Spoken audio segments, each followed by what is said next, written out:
Thank you very much for seeing me twice today. It's going to be quite an important signing, so we thought we'd let you watch. If we could, I'd ask Will to explain the first, but really more importantly, explain the second, and we'll start signing. Go ahead, please. Yes, sir. Just two items for your signature today. The first is the formal commission appointing Chris Rochelot to be the Deputy Administrator of the Federal Aviation Administration. Right. And since the commissioner position since the administrator position is currently vacant, he will act as the administrator since he's now been appointed deputy. And he's a very capable guy. Extremely experienced in aviation and highly regarded in the industry and in government.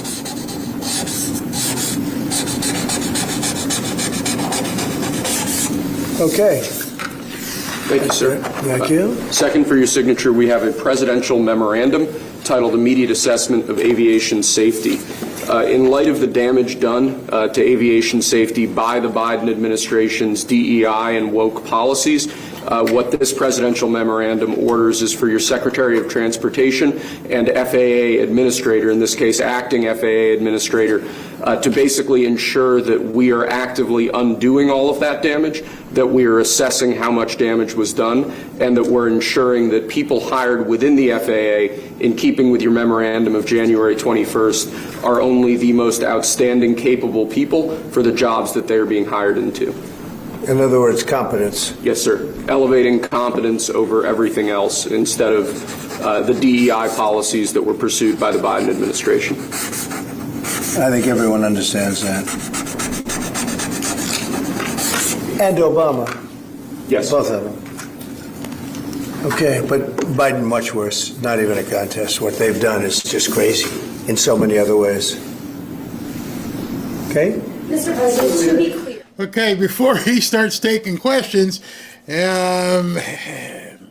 what you saw today was a leader take immediate action. He was horrified by what he saw yesterday. Excuse me.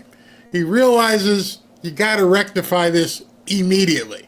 Don't need a council, don't need a whole bunch of people talking to me. We need to do something right away. I don't know what he saw. He's not going to tell us what he saw. But I would venture to say that the President of the United States doesn't make snap decisions.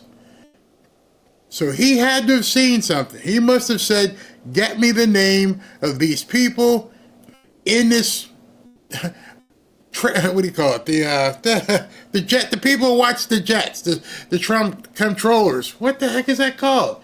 Air traffic. Yeah. I want to know who was working in that tower. I want to know how long they've done it. What the hell happened? Something doesn't make sense.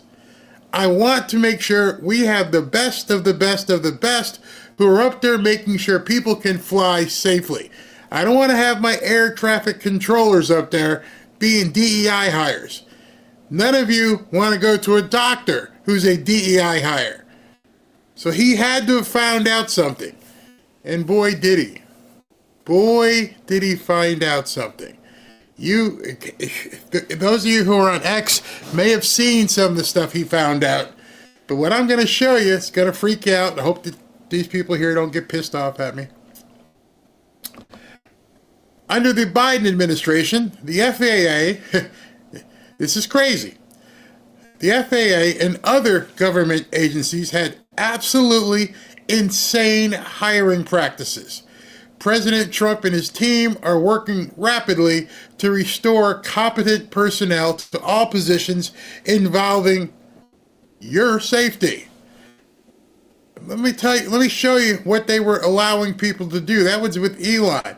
Mario basically begins to expand on it. This is scary, especially if you're flying like tomorrow. Biden's FAA hired people, you ready for this? With severe intellectual disabilities for diversity. He did that over your safety, my safety. Under Biden's FAA hiring, they prioritize DEI over competence, recruiting individuals. Take a deep breath as you hear this. With severe intellectual disabilities. psychiatric conditions, and other impairments for critical aviation roles, all in the name of equity. Now, after airline disasters, safety concerns, and public outcry, Trump is stepping in to fix the mess. His administration is rapidly restoring qualified personnel to ensure that air travel is safe. Not a DEI experiment. The FAA's job is to keep planes in the air, not play identity politics. Trump is cleaning house and making sure competence, not quotas, determines who controls your safety. I hope you don't have relatives flying right now, because you're probably like, oh my God, what do you mean people with psychiatric condition? Yeah, and I'm not making light of people who have psychiatric conditions. I'm not poking fun at them. I'm not.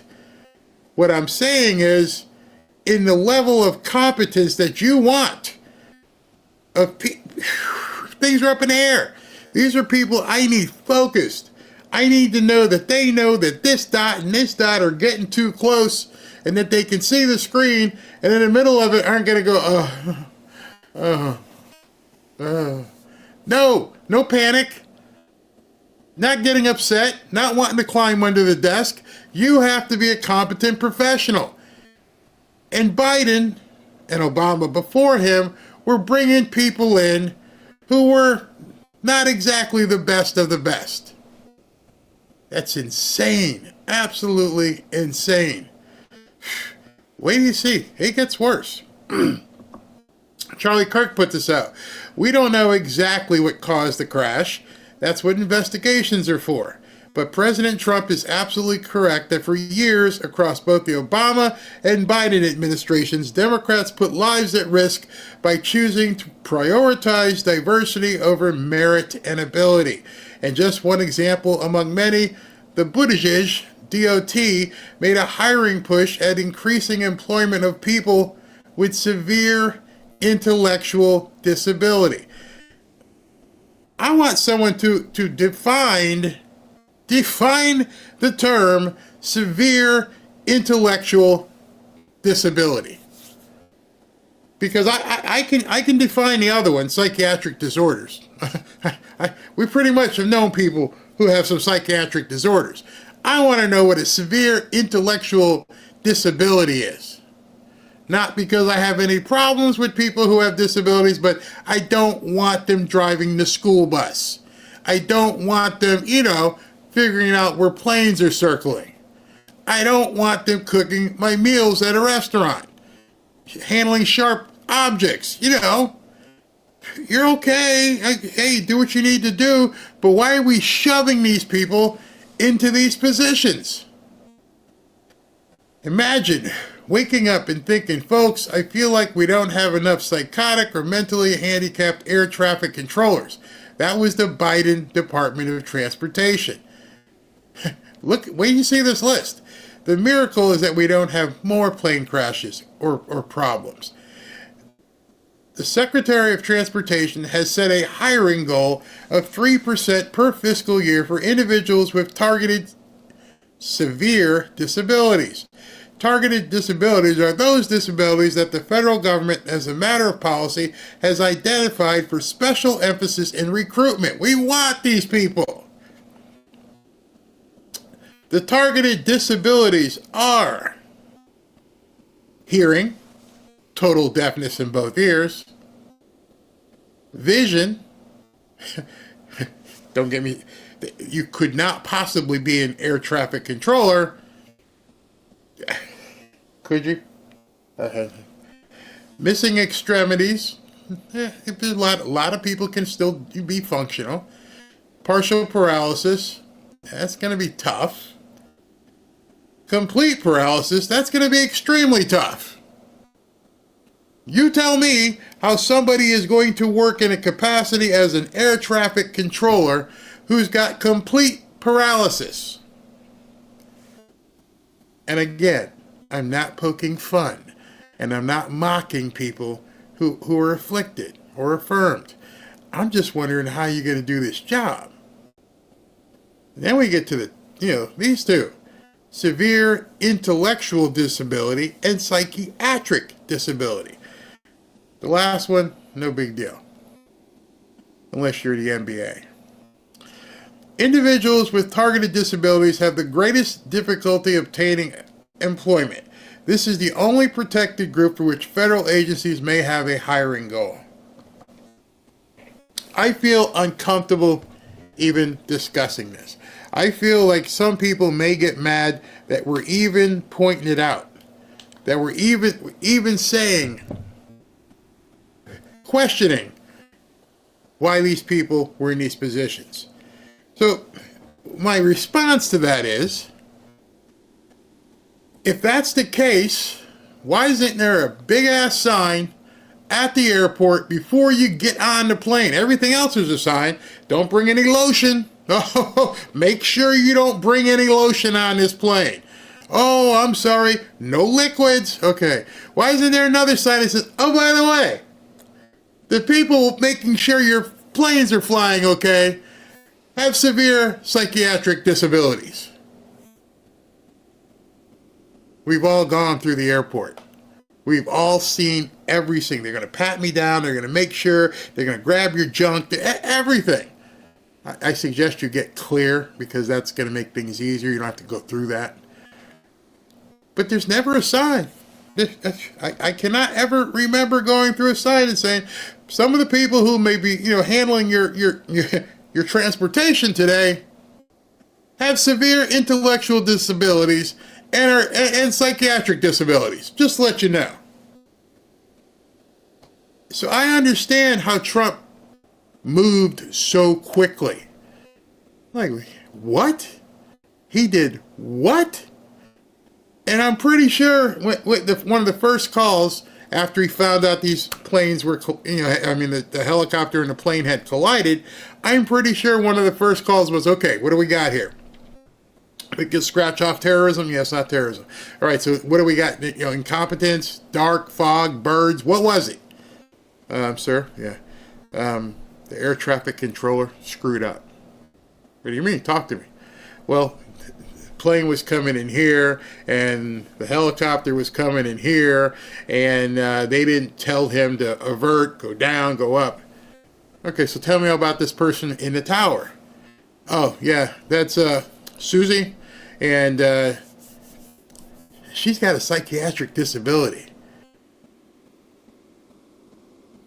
So now I got to look in every airport across the country.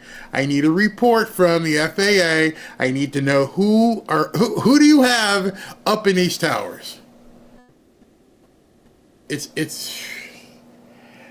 man is the president of the United States, who needs to make sure that his first and foremost job is to make sure Americans are safe. And so he had to take immediate action. And he couldn't say what he knew, even though the press was trying to egg him on. Hey, are you going to worry about DEI? And he's like, no, I'm not worried about DEI at all. That's exactly it. They're getting rid of it. Because you'd put your own self in his situation. Would you want your family, your children, your grandchildren, your aunts, your uncles, flying across the country at various airports, and you find out that it's staffed with people with severe intellectual disabilities and psychiatric disabilities? And I'm going to say it one more time for the people in the back. I am not, you too, I am not making light of people's personal situations. Not at all. I empathize with them. I understand what they may be going through. I completely understand. But shouldn't we also have a choice? Shouldn't we, as the people who pay the bills, who travel, be aware that you're crossing into this portal, and this portal is manned by people, who might not be the best, but we're just going to give them jobs. That's insane. That is insane. Let's continue. Are you saying race or gender played a role in this tragedy? It may have. I don't know. Incompetence might have played a role. We'll let you know that. But we want the most competent people. We don't care what race they are. We want the most competent people, especially in those positions. And, you're talking about extremely complex things. And if they don't have a great brain, a great power of the brain, they're not going to be very good at what they do, and bad things will happen. Mr. President, there's long been concerns about the amount of congestion out of DCA Airport. Do you think that there's too many flights coming out of that airport? No, I think we need very smart people running the flights and doing it. The ones that aren't good, when they'll either do one of two things. They'll have too many coming in and they can't handle it, or they'll have the people waiting up in the air, which everyone's been caught in that situation, and circling the airports for an hour, and that's no good either. Mr. President, are you aware? Military helicopter training flights that are flying around National Airport all the time, what's your view? Should they be rolled My back? view is fine if they're in the right locations and if they're not at the same levels. I mean, if a plane coming in is at 300 feet or 400 feet and a helicopter's training at 300 or 400 feet, why wouldn't they be up 500 feet higher? So I certainly want, and that to a certain extent is the air traffic controller. Wait, please, wait just a second. You feel like what happened last night was preventable? I do, yeah. Oh, absolutely. And obviously, that was something that should not have happened. And we're not going to let it happen again. Yes, please. Mr. President, on a slightly different subject, on your Canada and Mexico tariffs. All right, so before they get to there,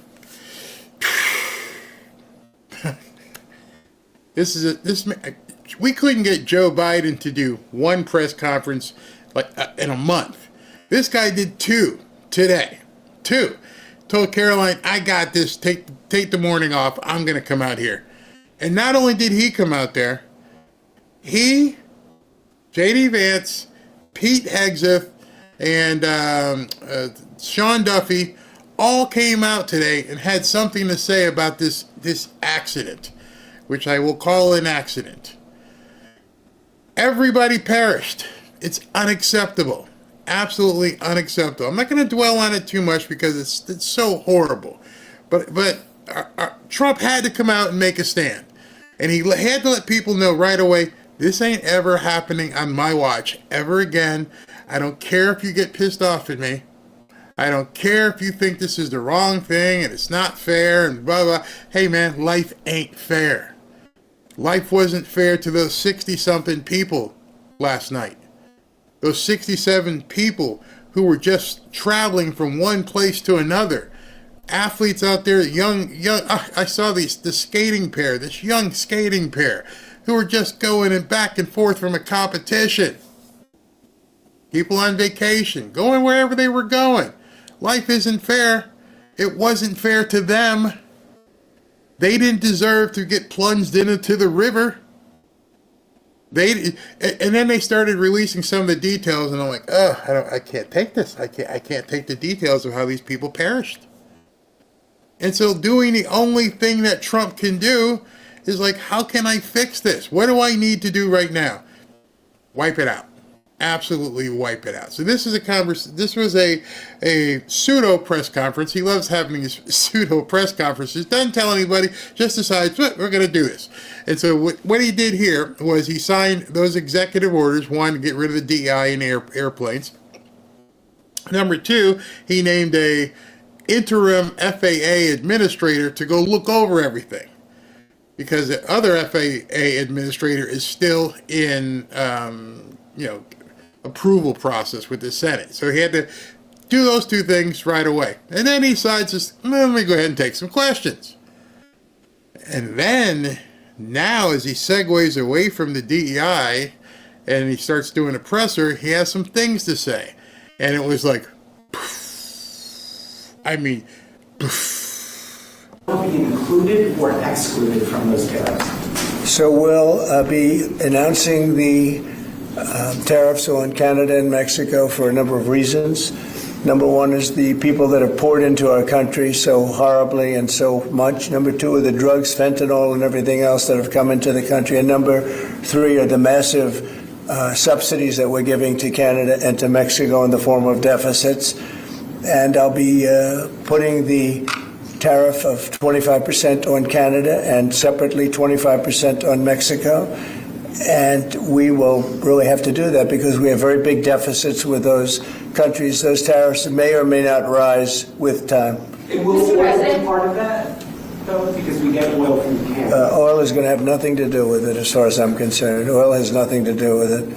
Mr. President, he's looking confidence. Regarding Guantanamo Bay, you want 13... All right, so before he starts talking about Guantanamo, tells you how stupid, how unknowing these press reporters are. He just dropped some bombastic, amazing economic news, and one question, oh, we're on to something else.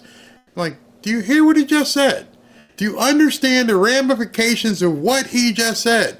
Obviously not, because you would have said, whoa, I know I had this other question about Gitmo, but this is I gotta write about this. Nope, they just keep going and talk about something else. So let's talk about that big giant elephant that none of these people in the room seem to understand. He's going to launch 25% tariffs on Mexico and Canada and decided to announce it today. Why today? Because I think what he's going to do is give them enough time to come to your senses, because he's going to do it on Saturday morning, Saturday afternoon. He's giving you basically a 48-hour notice. So take a look at this. This is from Axios. Trump says tariffs against Canada and Mexico are coming on Saturday. And what's really important is to look at this. 3 hours ago. This is when it happened. 3 hours ago. All right? And President Trump on Thursday reiterated that tariffs are coming against Canada and Mexico on Saturday, though he said the scope of those levies is still up in the air. Why it matters. I love how some of the times they write their bullet points. Canada and Mexico are the top U.S. trading partners, and his ongoing tariff threats have sparked fear of an economically damaging trade war. For them. Catch up quick. In a quick question and answer session with reporters, Trump confirmed his previously stated plan to impose the tariffs on Feb 1. Mexico and Canada have never been good to us on trade. They've treated us very unfairly. And I love this line. This is just a big slap in the face. We don't need what you got. We're America. We don't need anything you guys are bringing in. The U.S. and Mexico have been joint parties to free trade agreements for decades, first NAFTA and then the USMCA. But the president left the door open to the possibility that the tariffs would not be blanket on all imports, specifically Canadian oil imports might be exempt. We may or may not, we're going to make the determination tonight. By the numbers, Trump has previously spoken of a 25% tariff on both countries, and on and on and on. How big was this news? Well, let me tell you how big this news was. I'm going to bring something up and going to show you this. I hope you guys can see it. I think you'll see it. So, let's go here. That is what happened to the Canadian dollar after he announced the tariff. Y'all see that? It dropped like somebody threw a cinder block into Justin Trudeau's kiddie pool. What do you think that would do to their economy when everybody, the Canadian dollar just went poof? It's like someone walked up to Canada and took a big needle and went, poof. Look at that. Look at that. Let that sink in. You think he's going to get what he wants from Canada? You cannot run a country when the valuation of your currency drops off the chart. It just implodes. It goes away. It's like it's non-existent. And then not to be beat there, look at Mexico. And that number is not a misprint. Compared to the United States dollar, Mexico is 4.8 cents. Ow. You thinking about, you understand what he just did? He just literally ended their two economies for the short-term period until they come back. So they saw that today. Everybody in Mexico, anybody who's involved in basically the economy of Mexico, you had investments. If anything was going on, you just saw everything just go poof. Just because he said he's going to do it. I'm not going to do it until Saturday. But watch what happens, me just saying I'm going to do it.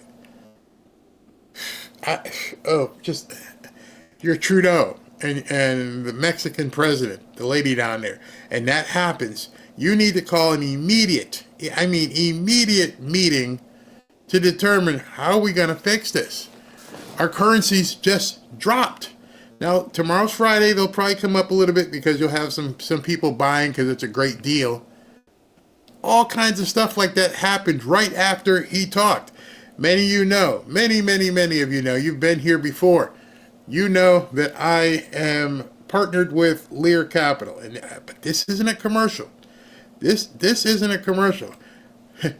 Look what happened to gold. Immediately, just a statement from the President of the United States, gold surges to record high and hovers near $2,800.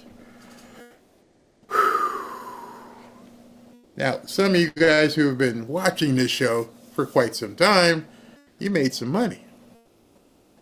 You see, when you start looking at what's happening with world events and you start paying attention, he mentioned these tariffs, quite some time ago. And I've been telling you, again, this isn't an ad. I've been telling you, get some. Get some. So now, come Saturday, when these tariffs go in, what do you think's going to happen? What do you think is going to happen? Understanding that the gold market is not a 9-to-5 market. The gold market moves the whole time. So Saturday, if he does it, giving you a heads up. I don't want to be a financial advisor, not telling you what to do.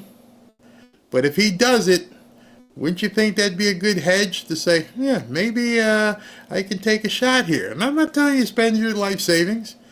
I'm just telling you to watch what's happening. I bet you people in Canada and Mexico are like, what? And that will also reverberate in Mexican stock and Canadian stock in different companies. A 25% tariff immediately makes everything coming in from Canada 25% more expensive. Because you're going to hear it, and I'm going to tell you what the news is going to say. Trump is just going to make you pay more for maple syrup. Well, you better go into the grocery store and look at the grocery store brand syrup. Because that's what you're going to have to do. I don't want to hear anybody telling me that tacos are more expensive. Why? Don't buy them. Everything that happens between now and Monday, Tuesday, and thereafter is on you. I'm giving you this information in advance because a 25% tariff is a tariff on goods coming in, but that tariff is going to be reflected at your grocery store. You're going to hear it all weekend. Blah, blah, blah. Everything's more expensive that came from Canada. Well, now you want to start shopping accordingly. I don't know if I buy anything from Canada. I said syrup, but you can get some Aunt Jemima.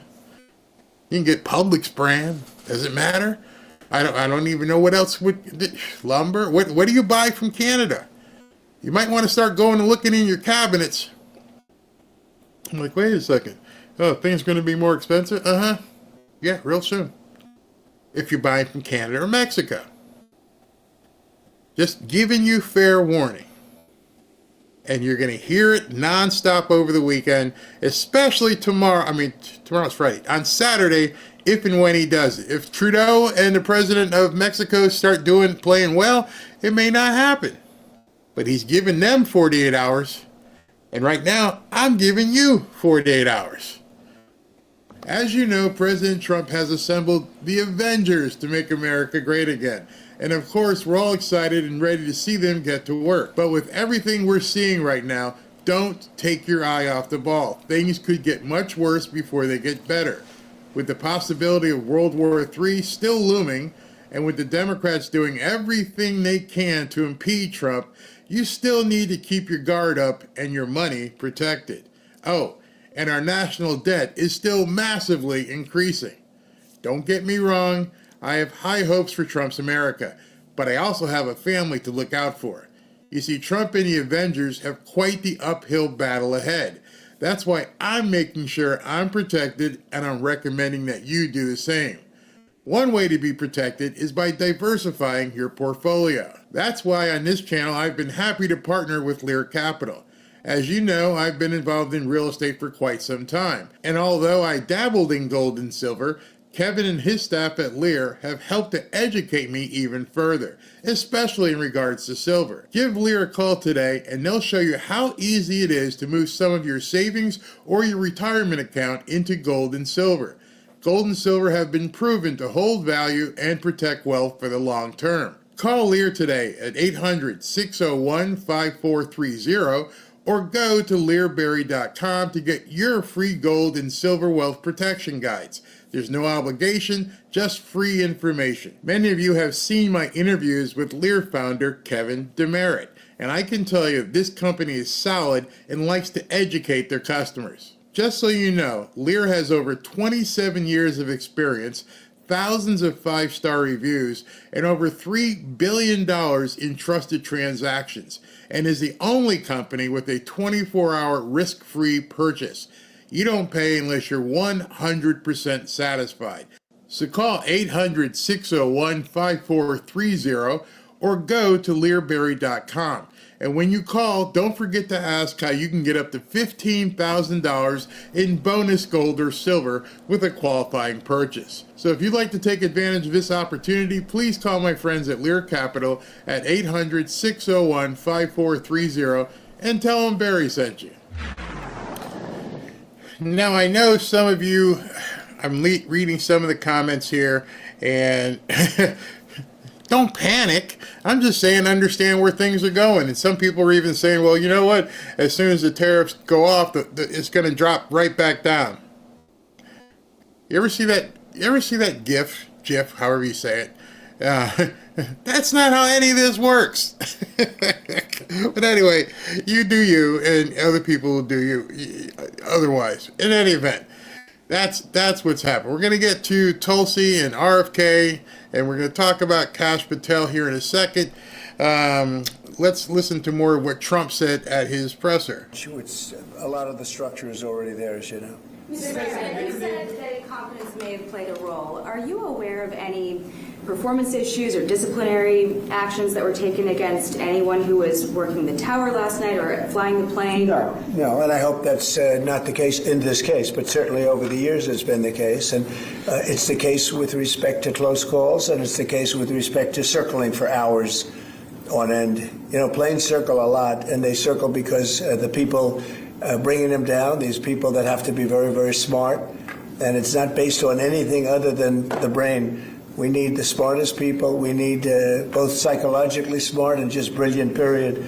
And we are going to have them in our control towers. We are going to have the most competent people in the country in our control towers, not people that are there for any other reason. Sir, you said that you envision sending the 80-something thousand IRS agents hired under Biden to the border. What role do you see them playing? Well, we'll see. I mean, I may do that, or I may use different people, but we're going to send more. We're going to give the Border Patrol some help. Although now, if you look, they've taken in the lowest number since my administration. The numbers are very low. And so he's talking about how the border numbers have dropped, the lowest ever. So let's go and look at what he's talking about. I looked at this and I said to myself, I think I tweeted, to me, we're looking at the results of treason, because this is what we see. Let me make sure I hit the wrong button here. Look at that. And they're keeping a chart every single day, and you may not be able to see the end of that chart, but it's negative, meaning we're throwing out more people than they have people coming in. From 2,000 people a day down to like, I don't know, negative 180 or something.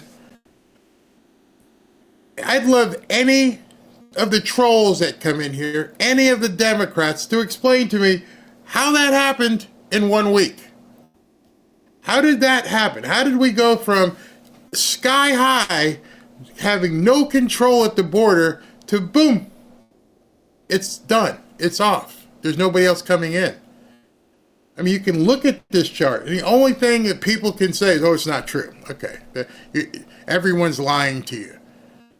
Well, I saw a video earlier where there were people lined up at the border, Border Patrol, Army, because they had heard there was going to be this big rush to the border, and nobody came.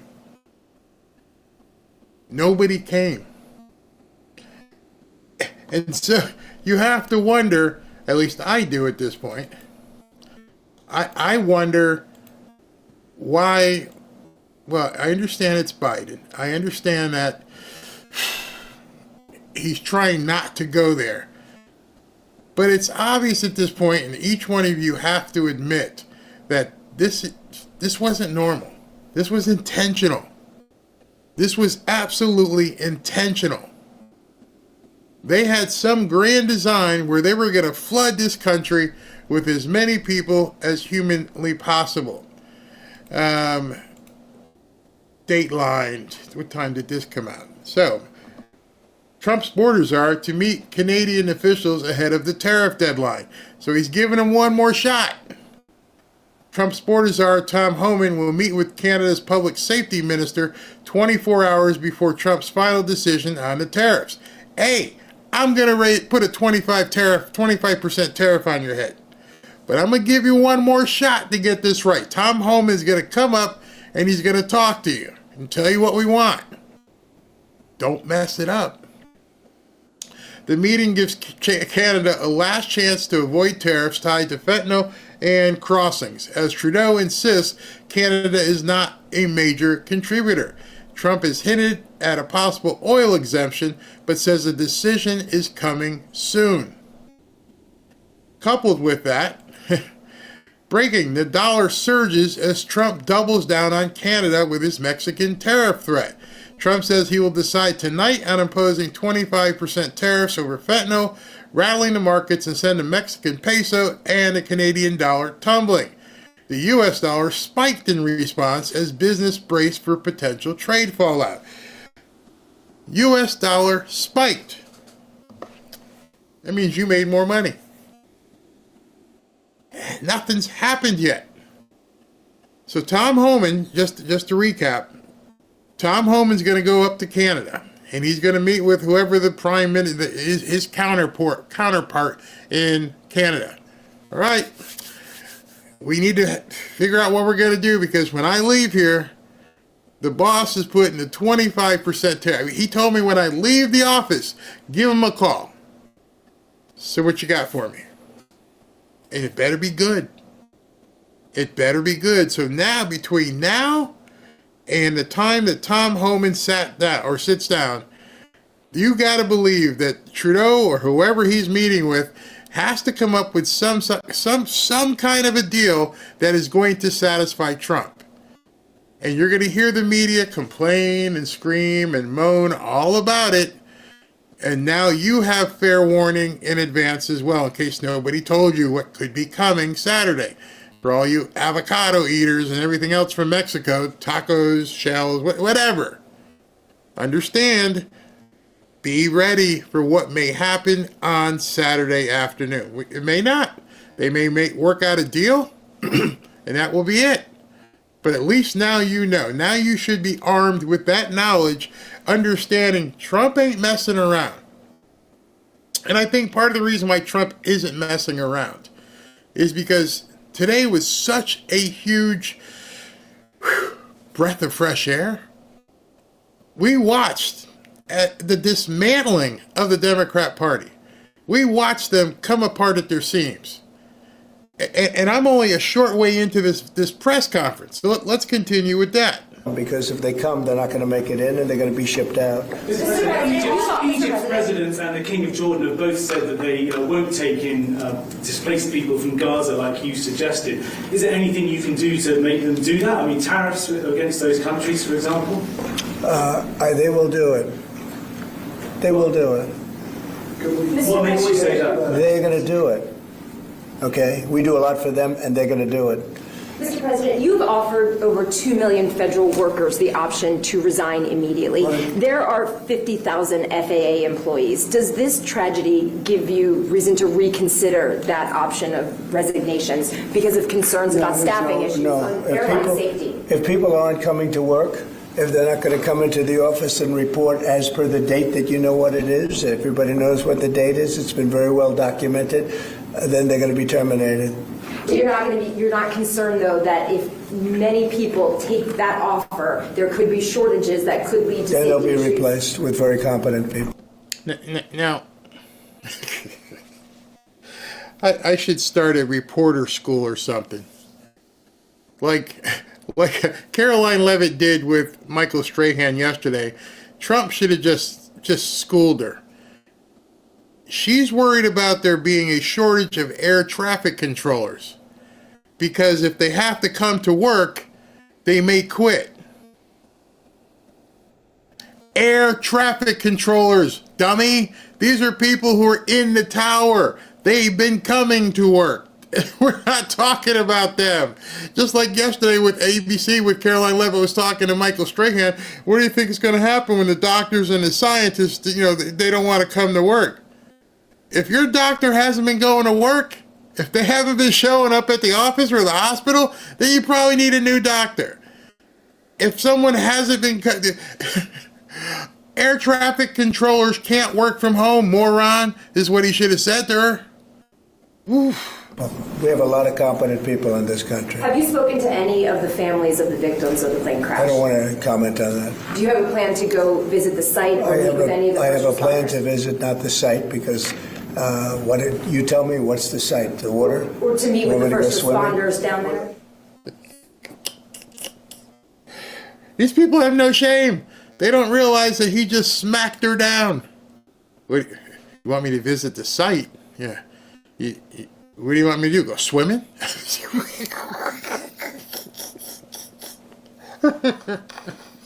And she never even got it. She never even understood. He was basically laughing at her. The site. You want me to go swimming in the Potomac in 30 degrees? Do I look like a scuba dude? I can't. I just can't. I don't have a plan to do that, but I will be meeting with some people that were very badly hurt with their family member, obviously, but I'll be meeting with some of the families, yeah. On birthright citizenship, sir, do you believe that there are 5 votes on a Supreme Court that would uphold your position? On what?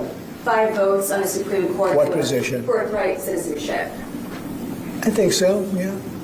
Look, birthright citizenship was, if you look back when this was passed and made, that was meant for the children of slaves. This was not meant for the whole world to come in and pile into the United States of America, everybody coming in and totally unqualified people with perhaps unqualified children. This wasn't meant for that. This was meant, when it was originally done, for the children of slaves. And that was a very good and noble thing to do, and I'm in favor of that 100%.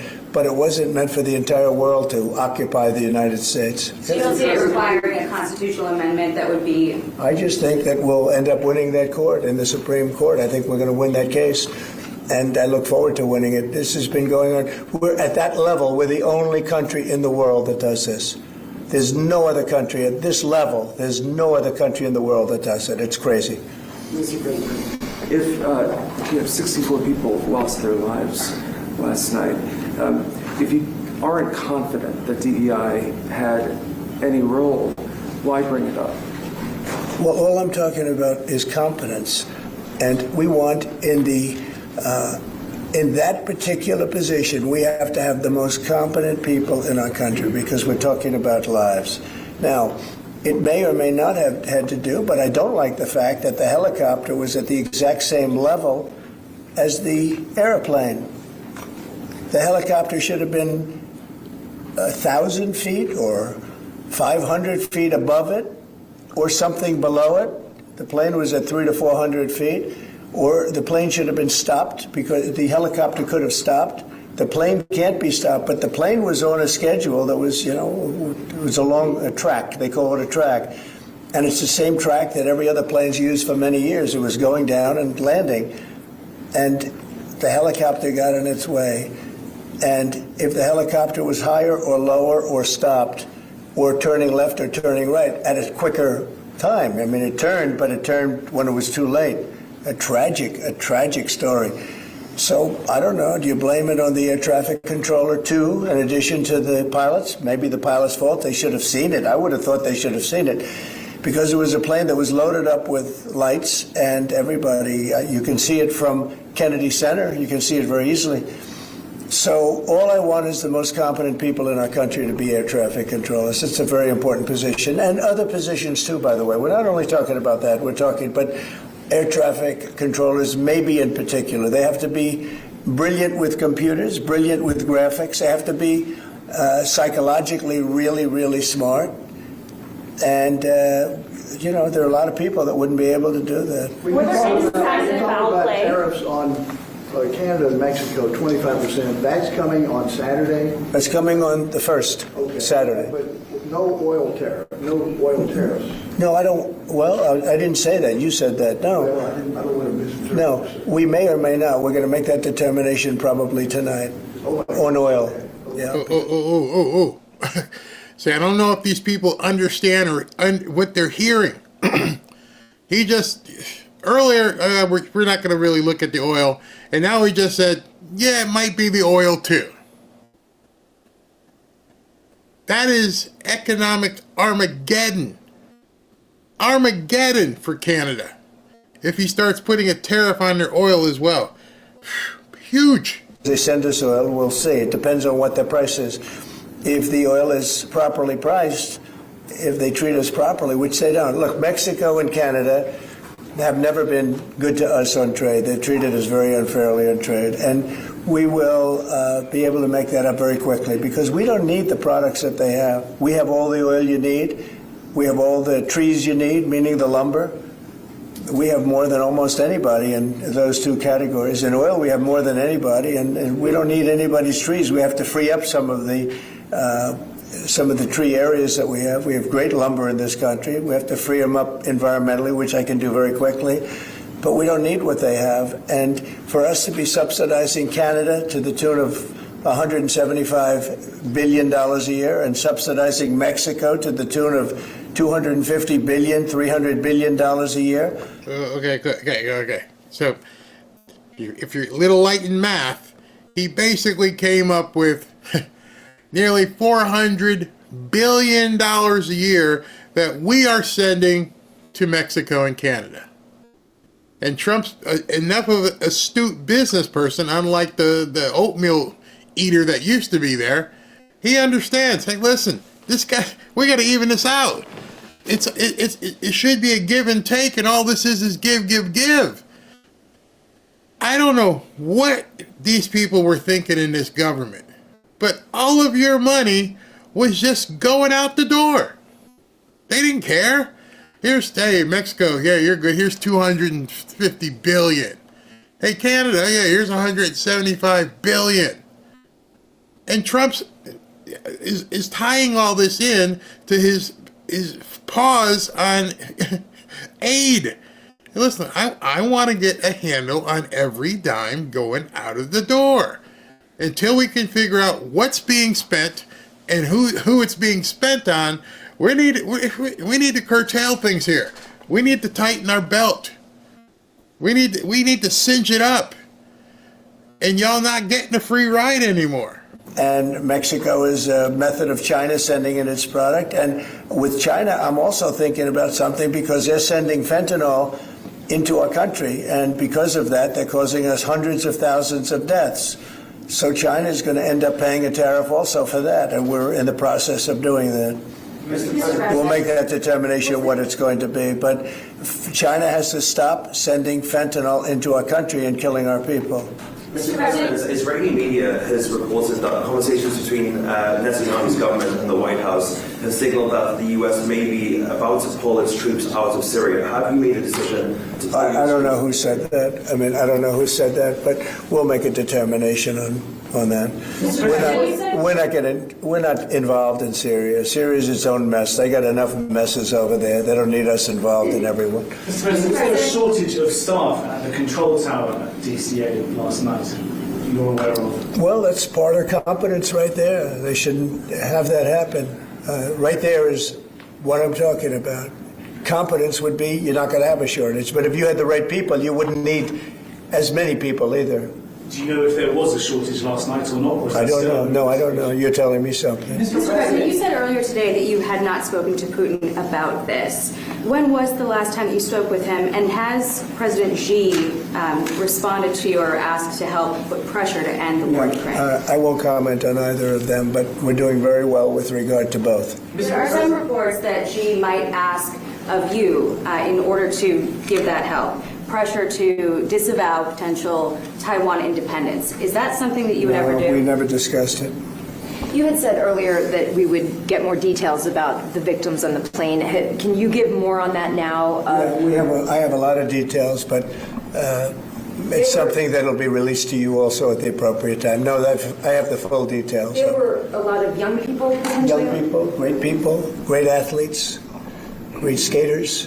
Very sad situation from numerous countries. Okay. Thank you very much, everybody. Thank you. Hi, I'm Brad. All right, so he pretty much laid out what he's going to do, what you can expect to see come Saturday morning, excuse me, Saturday afternoon. And this guy here, who is, I found this promo video for the Federal Aviation, for the FAA. I found their recruitment video. I want you to enjoy this to understand what they've been doing, not just with, menial jobs at Target, but with air traffic control. Listen to this. Mims, Deputy Administrator at the Federal Aviation Administration. We are looking for the best and brightest to join us as air traffic controllers. We need a diverse group of air traffic controllers to bring distinct perspectives to handle the ever-changing aerospace landscape. I'm calling on students and alumni from HBCUs, Hispanic serving institutions, and tribal colleges to apply now to become air traffic controllers. I don't want anyone interested to miss out on this amazing career opportunity. Make sure you complete your full application during our application window. The short application window ends on May 8th. We need a diverse, next-generation air traffic workforce with people from all backgrounds. So apply now. Sir, with all due respect, why do you need, that was a word he used a couple times, why do you need a diverse background to fill your jobs? You said at the very beginning you wanted the best. You could have stopped there. Doesn't have to be diverse. I want the best 50 people to take these jobs. That's it. I don't care if 48 of them were Spanish. I don't care if 46 of them were black. It doesn't really matter. Why can't we get to a position where color is agnostic? It's all got to be meritoriously based. Wow, you scored really well on your test here. You seem to be able to do this very well. However, I'm going to have to take this person with blue hair and 18 pronouns. Why? Because I need diversity. No, you need to keep the people safe up in the air. You need to fill these positions if you're short of staff. That's what your needs are. What you meant to say is that's who we want. We want the blue hairs with the multiple pronouns, with the rings in the nose. That's because that's what you want. You want to put those people in, and that's more important than their merit. And you put people in positions who weren't as good as the other people, and you didn't tell anybody. I'm a black man.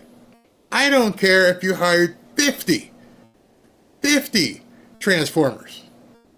As long as they scored and performed better than anybody else that came the door. You don't need diversity.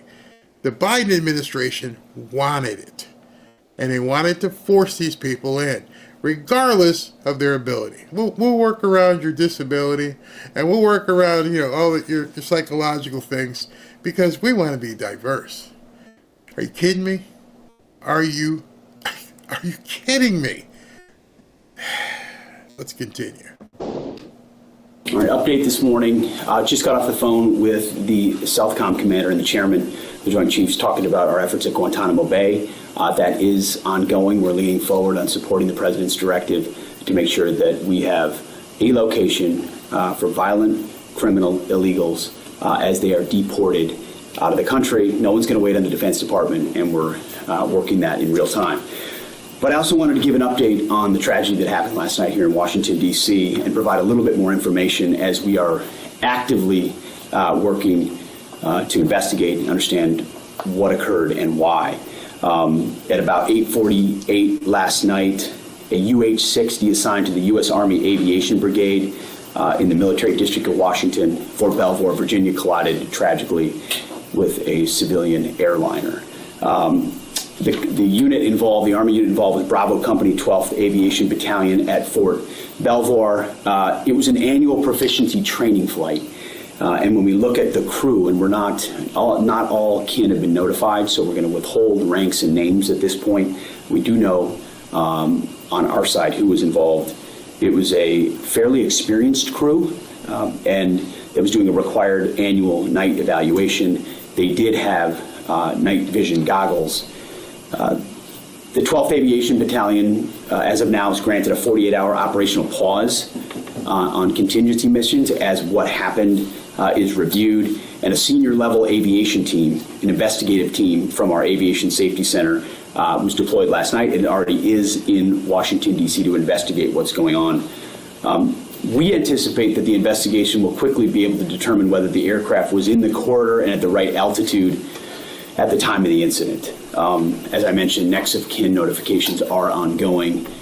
It's a tragedy, a horrible loss of life for those 64 souls on that civilian airliner, and of course, the 3 soldiers in that Black Hawk.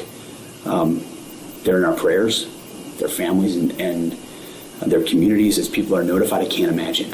And I know it's gone from a rescue mission to a recovery mission, and we're with all the first responders that are moving actively too. So at the Defense Department, our thoughts and prayers go out. We are actively investigating to find out what happened and why. And as we get updates, you will have them. God bless. So I want you to make America healthier than other countries in the world right now. I want you to tell me. It's 2025. I want you to tell me, I don't know, maybe you guys got a crystal ball, you can go back and look at something here. When's the last time you saw Lloyd Austin do a video recording for the nation? Lloyd Austin was, the Darth Vader guy who worked with the Biden administration, the previous Department of Defense Secretary. When's the last time you saw him do something like that? Oh, never. Never. Pete's on it. Pete's on the job. Thank God it was confirmed. You saw him and Sean Duffy both out there today. And one thing he mentioned in addition to the crash, he was talking about, and we're also checking out other sites to send people to. I saw this today. Don Jr. suggests using Alcatraz Island in San Francisco as another place to house newcomers. You know what's happening right now. it's starting to really set in to many, many, many people on the left that they're losing that battle. I don't care what the mayor of this city says. I don't care what the mayor of or all the, oh, we're not going to cooperate. We don't care.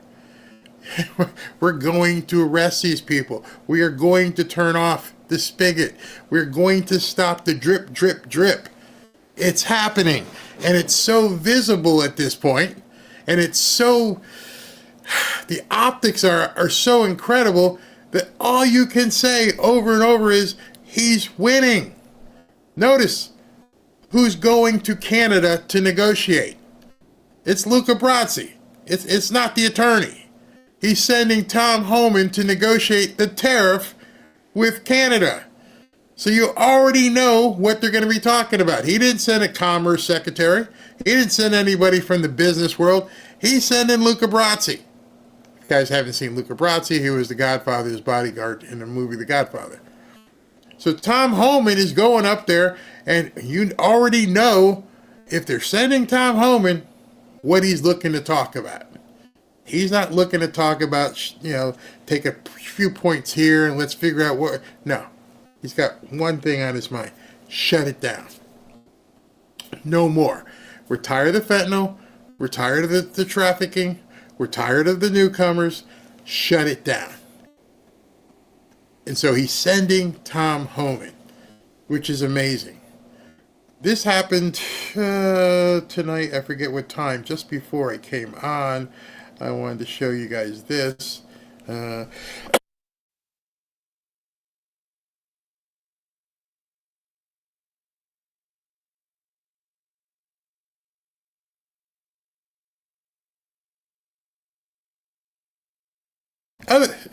Okay, let me rephrase that because I had hit the wrong button and I cut my mic. All right, so just to let you know, Doug Burgum has been confirmed as Trump's Secretary of the Interior. That happened at about 6:30, right before we were getting ready to get on air. We now have a Secretary of the Interior, and his vote was something like 79-20. Overwhelming confirmation. So what we're seeing, in no uncertain terms, is Trump winning. And so I went into today, with RFK, Tulsi, and Kash Patel. And I went in today thinking, you know what? I had heard somebody say, if we get 2 out of these 3, it's a good day. But after sitting through 7 hours of Kash Patel's hearing, and then doing some homework with the other guys, I realized he's going to get all 3 of these people confirmed. He's going to get all of them. Whatever trepidation people had about Kash, whatever trepidation they had about Tulsi, and the same with RFK Jr., it was erased today. I said I was going to show Tulsi's hearing tonight. But Tulsi's hearing only lasted 2 hours. That's with everything. It only lasted. So that tells you they waved the white flag. Forget it. She's too good. We're done. Kash Patel's last 7 hours. Hers lasted about 2. Little over 2. And that's with everything involved. And she handled herself fantastically. We're going to show you a bunch of pieces to it because there's no reason you need to sit here for 2 hours because she spanked their butts. And one thing I noticed today, and those of you who were here for the Kash Patel hearing, is that there was it's kind of an attitude. The Trump team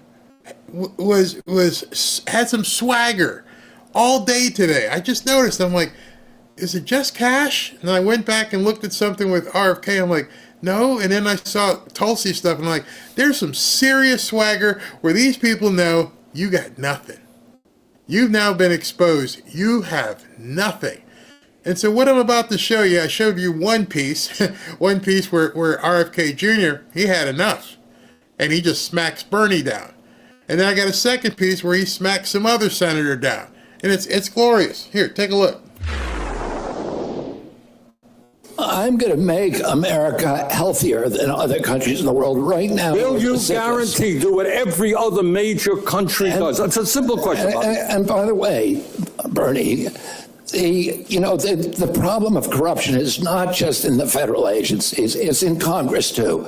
Almost all the members of this panel are accepting, including yourself, are accepting millions of dollars from the pharmaceutical industry. Oh, no. Protecting their interests. Oh, I thought that would come. No. I ran for president like you. I got millions and millions of contributions. They did not come from the executives, not one nickel of PAC money from the pharmaceutical industry. They came from workers. In 2020, you were the single largest because I had receiver of pharmaceutical money from workers all over this country. Workers, you were the not a nickel from corporate PACs. You were the single largest acceptor of pharmaceutical dollars. No, from workers in 1.5 million. Yeah, out of 200 million. All right, but you have not answered. Last question. You were on it. Complete loss of control. RFK Jr. came in there with, as I've been saying lately, not one F to give. I'm done with you people. That's it. We're going to be moving on. And I'm going to tell you probably what made him feel like this thing was in the bag. But you got to see this next piece first. I've never even heard of this senator before, but you may not hear from her ever again. Show on February 26, 2021, an interview with Dr. Judy Mikovits, where you said the following, and I quote, "We should not be giving black people the same vaccine schedule that's given to whites because their immune system is better than ours." Can you please explain what you meant? There's a series of studies, I think most of them by Poland, that show that to particular antigens that blacks have a much stronger reaction. There's differences in reaction to different products by different races. So I have 17 seconds left. Let me just ask you then. So what different vaccine schedule would you say I should have received? What different vaccine schedule should I have received? I mean, the Poland article suggests that blacks need fewer antigens than... This is so dangerous. So you get the same measles vaccine. Mr. Kennedy, with all due respect, that is so dangerous. Your voice would be a voice that parents would listen to. That is so dangerous. I will be voting against your nomination because your views are dangerous to our state and to our country. I mean, do you think science is dangerous, Senator? This is published, peer-reviewed studies. I yield. So he schools her with a published, quote, peer-reviewed study. I got no questions. You know, she tried to go with the whole racial angle, and you could tell by, if you're not a body language expert, but I can tell if I'm sitting back like this, like, I don't give a shit what you got to say. I don't care, honey. Whatever. He's sitting back. He's completely relaxed. That tells you he knows he's got it. You guys at this point have to understand this is happening. We're going to win so much, you may even get tired of winning. And you'll say, please, it's too much winning. We can't take it anymore. Mr. President, it's too much. And I'll say, no, it isn't. We have to keep winning. We have to win more. We're going to win more.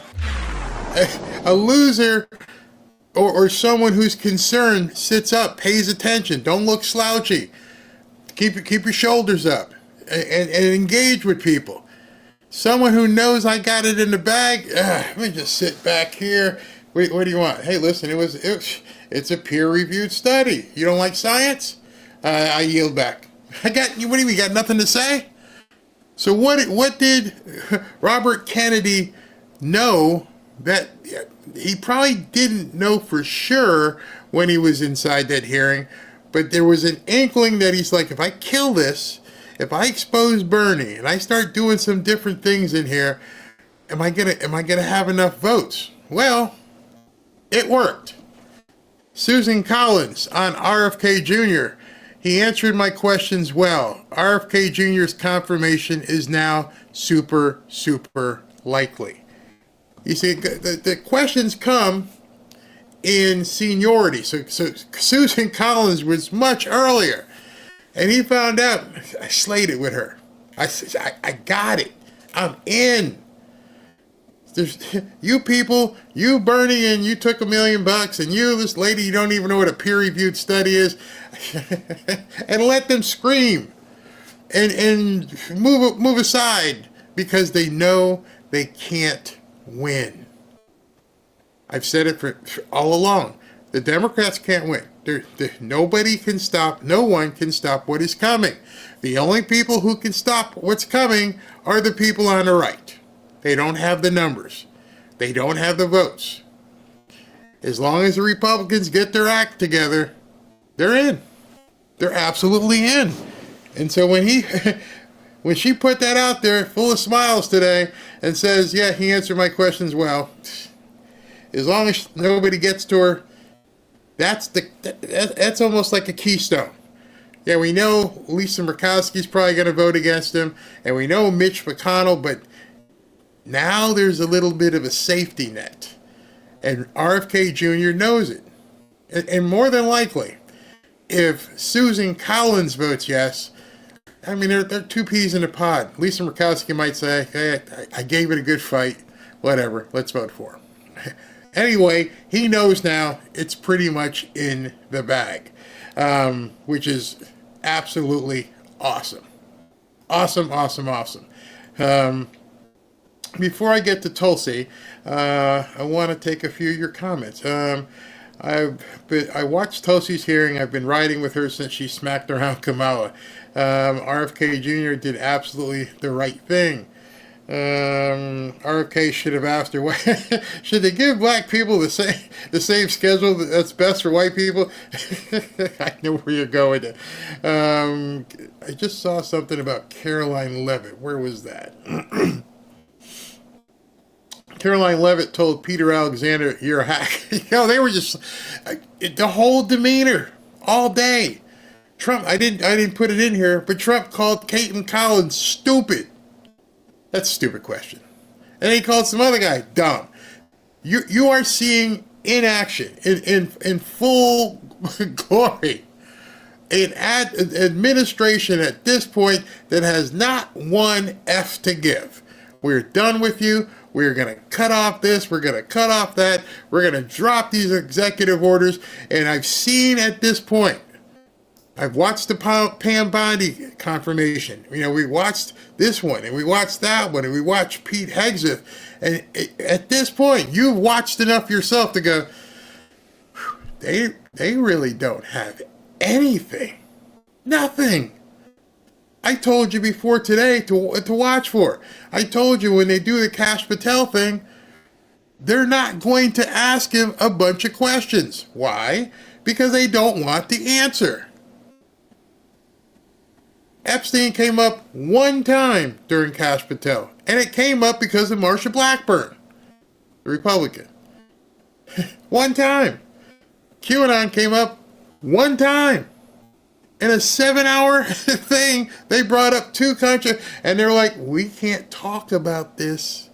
We don't want people knowing. If people knew. So what they ask him about 20 times?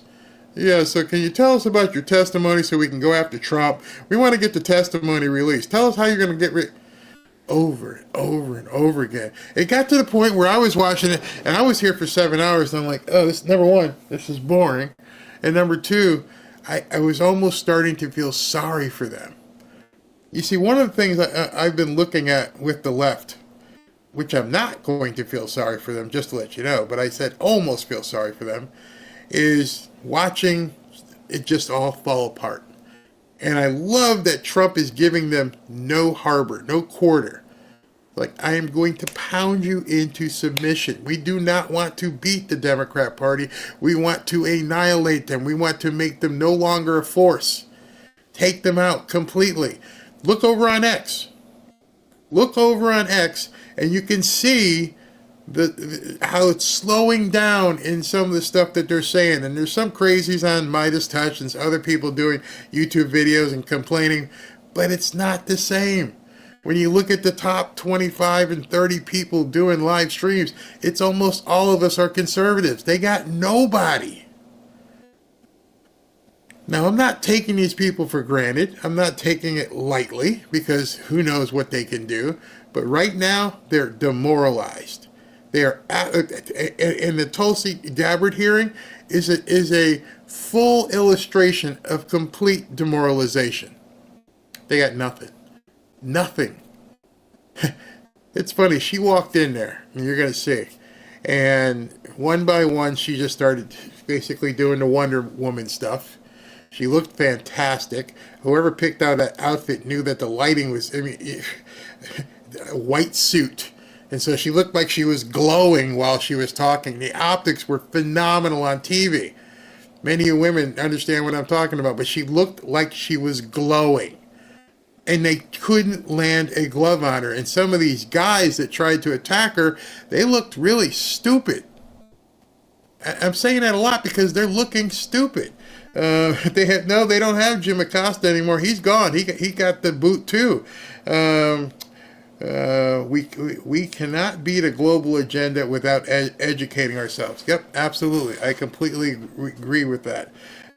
Because they've got no common sense. Not only do they have no common sense, they have no leadership, which tells me they never had any leadership. Whoever was the head behind the scenes that was pulling the puppet strings, whoever that was doing everything. You go do this. You go do that. So this person or people who were pulling the strings seem to have backed off. Was it Obama? I don't know. Was it the Clintons? I don't know. But you can see they got nothing. They stumble when they talk. They repeat themselves, and they look lost. They literally have, even AOC, she's out there making stupid videos screaming about, we can ignore the orders. That's not win speak. That's loser speak. So let's listen to what Tulsi had to say. All right, let's listen to this. I'm dismayed by the attacks on Ms. Gabbard's patriotism and her loyalty to our country. For instance, Hillary Clinton has smeared Ms. Gabbard, calling her an asset of a foreign nation. Let me remind everyone that Ms. Gabbard has served in our Army for more than 2 decades. She has multiple combat tours, and she still wears the uniform to this day. She has undergone 5 FBI background checks. I spent more than 2 hours last week reviewing the latest, putting eyes on more than 300 pages. It's clean as a whistle. It's fine that we have differences of opinions on policies and programs. I suspect some of my Republican colleagues might disagree with some of Mrs. Gabbard's votes in the House of Representatives. Just as I suspect that some of my Democratic colleagues might criticize Ms. Gabbard's statements and actions since she saw the light and left the Democratic Party. But I sincerely hope that no one today will impugn Ms. Gabbard's patriotism and integrity. You know me. I trust Tulsi Gabbard. She will be honest with you. She will listen to your concerns. She will be receptive to your feedback. And rest assured, Lieutenant Colonel Gabbard loves this country. A fact proven by her willingness to put her life on the line to defend it. For over 20 years, she has put on the uniform and checked her political views at the door with one mission in mind: to protect and defend our great United States of America. Now, interesting, and I'm not trying to single anybody out, Aaron here, but I think it's important to talk to Aaron. Aaron says, one of the few times I totally disagree with you, Barry. I thought Tulsi Gabbard's hearing went horribly. Aaron, what were you focused on? You see, if you were watching the hearing and you saw the Democrats go on the attack and you were focused on that, you weren't watching the entirety of the game. One of the things that I've tried to educate you guys on, and I don't mean to mean from pontificate or from a higher horse, but one of the things I've been trying to get across is this is not a win or loss in regards to the Democrats. That said it many times. The Democrats cannot stop what is coming. It can't happen. So if you're focusing in on what the Democrats did, then your mindset may have told you, oh, it went horribly. Well, the problem with that focus of seeing other people complain and what they were going through is you were focused on the wrong metric. What I mean by that is, and I'll say it again, the Democrats can't stop what is coming. I don't mean that in an abstract type of way. I mean it in terms of numbers. They do not have the numbers to stop the Republicans. It doesn't matter who screams at a meeting. It doesn't matter who brings up Snowden or any. It doesn't matter. They don't have the numbers. It is 53-47. I want you to remember that as you're listening to her talk or you're on X. They don't have the numbers. They cannot beat her. The Democrats can't. The only way she is beat is by the Republicans. If you're up 53-47 before you even take the field, which we are, you see these people can't win. The only way they can win is if you give them some of your points. So, going into this, we're already ahead. So all Tulsi had to do, all Kash Patel had to do, all RFK Jr. had to do was keep people from defecting. Make these people look stupid and just keep people from defecting. So now take your focus and sit back and go, oh, was she successful in keeping her side in line? Because that is the optics. You should be sitting there looking and going, okay, oh yeah, he's smiling, he sounds good, and it looks like looks like our side was okay with everything. And again, you got the three turncoats, Susan Collins, Lisa Murkowski, and Mitch McConnell. Those are the only three people that matter right now. All the other Republicans seem to be in lockstep, in case there's someone, unless there's somebody, down below. So if you're looking over here at what the Democrats are doing, your focus is in the wrong place. She's got an audience of about 3 or 4 people. That's it. That is her audience. I hope you understand it. She has an audience. She has to sell to 3 or 4 people. That's it. And if she can get one of those people back on board, it's over. So when you say she did horribly, I'm pretty sure you were focusing on the wrong side of the field. Nobody gives a crap what the Democrats think. This is kabuki theater. They're going to scream. They're going to moan. How did the other side take it? That's what your focus has to be at every single one of these hearings. And pretty much they're over at this point. So the 2 people who just spoke, Tom Cotton, very, very, very strong. Joni Ernst, who was on the fence with Pete Hegseth, and then she decided, yeah, I better get in. And then here's one more guy here. I think his name is Burr.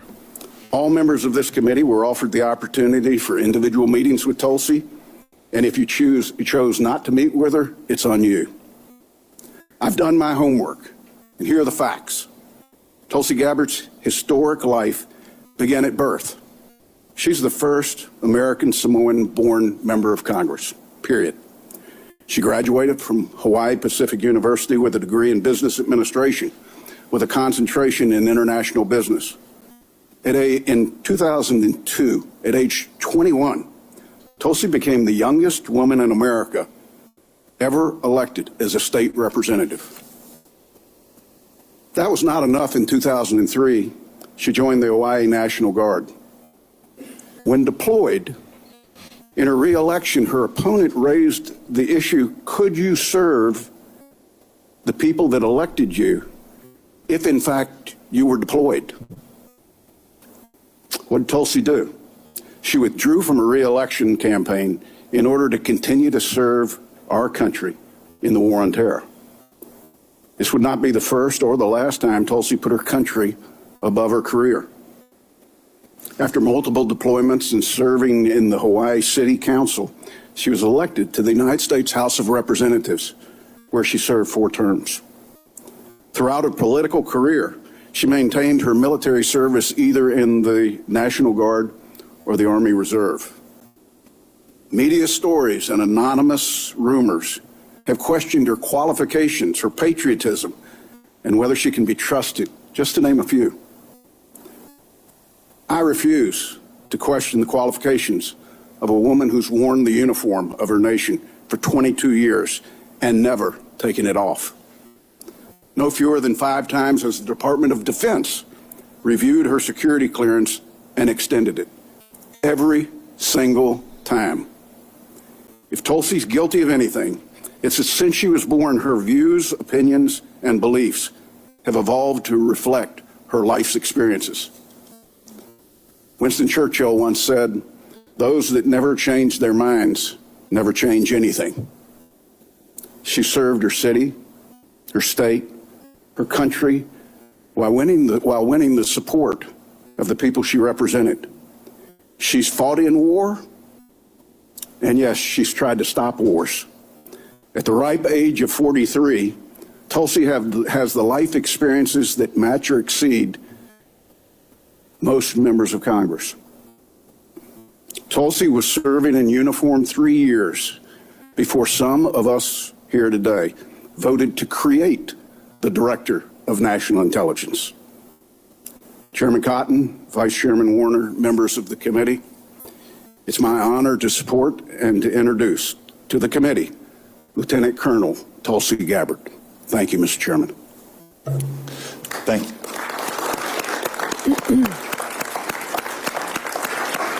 Thank you, Senator Burr. I'm honored and grateful. Okay, so Tom Cotton, Richard Burr, is that his name? Richard Burr and Joni Ernst.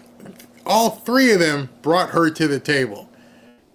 Understanding these aren't the easiest of senators to basically get behind you. And she got 3 heavy hitters behind her. I mean, heavy hitters. So this is her opening statement, and I'm not going to interrupt. I want you to hear her opening statement. Full to President Trump for his trust and confidence in nominating me to serve our country as the Director of National Intelligence at a time when trust in the intelligence community, unfortunately, is at an all-time low. Chuck Schumer admitted a few years ago, quote, "You take on the intelligence community, they have 6 ways from Sunday at getting back at you." For too long, faulty, inadequate, or weaponized intelligence have led to costly failures and the undermining of our national security and God-given freedoms enshrined in the Constitution.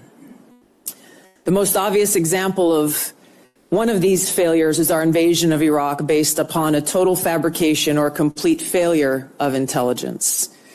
This disastrous decision led to the deaths of tens of thousands of American soldiers, millions of people in the Middle East, mass migration, destabilization, and undermining of the security and stability of our European allies, the rise of ISIS, strengthening of al-Qaeda and other Islamist jihadist groups, and strengthening Iran. Here are just a few other examples. The American people elected Donald Trump as their president not once but twice, and yet the FBI and intelligence agencies were politicized by his opponents to undermine his presidency and falsely portray him as a puppet of Putin. Title I of FISA was used illegally to obtain a warrant to spy on Trump campaign advisor Carter Page, using a Clinton campaign-funded false dossier as their so-called evidence. Biden campaign advisor Tony Blinken was the impetus for the 51 former senior intelligence officials' letter dismissing Hunter Biden's laptop as disinformation specifically to help Biden win the election. Former DNI James Clapper lied to this committee in 2013 denying the existence of programs that facilitated the mass collection of millions of Americans' phone and internet records, yet was never held accountable. Under John Brennan's leadership, the CIA abused its power to spy on Congress, to dodge oversight, lied about doing it until he was caught, and yet has never been held responsible. Under Biden, the FBI abused its power for political reasons to try to surveil Catholics who attend traditional Latin Mass, labeling them as quote-unquote radical traditionalist Catholics. Personally, just 24 hours after I criticized Kamala Harris and her nomination, I was placed on a secret domestic terror watch list called Quiet Skies. Sadly, there are more examples. The bottom line is this must end. President Trump's re-election is a clear mandate from the American people to break this cycle of failure, end the weaponization and politicization of the intelligence community, and begin to restore trust in those who've been charged with the critical task of securing our nation. If confirmed as DNI, I will do my very best to fulfill this mandate and bring leadership to the intelligence community with a laser-like focus on our essential mission, ensuring the safety, security, and freedom of the American people. As the President's principal intelligence advisor, I'll begin by leading by example, checking my own personal views at the door, and committing to delivering intelligence that is collected, analyzed, and reported without bias, prejudice, or political influence. I enlisted in the Army because of the horrific terrorist attack on September 11th and volunteered to deploy to Iraq in 2005, where I served in a medical unit. After nearly 22 years in uniform with 3 combat deployments to the Middle East and Africa, I'm now a lieutenant colonel in the U.S. Army Reserve, where I serve as a battalion commander of soldiers in Oklahoma, Missouri, and Arkansas. I served in Congress for 8 years on the Homeland Security, Foreign Affairs, and Armed Services committees. And it's my experience in the military and in the halls of Congress that have given me a deep understanding of the complex challenges that our nation faces, in both roles engaging with world leaders, in both roles being privy to highly classified intelligence. So I know firsthand how essential accurate, unbiased, and timely intelligence is to the President, to Congress, and to our warfighters. I also know the heavy cost of intelligence failures and abuses. Senator Collins, you led the creation of ODNI specifically to address those intelligence failures of 9/11 and Iraq's so-called WMDs. The need for the ODNI under strong leadership still exists today. If confirmed, I'll bring my experience and fresh eyes to leading the intelligence community.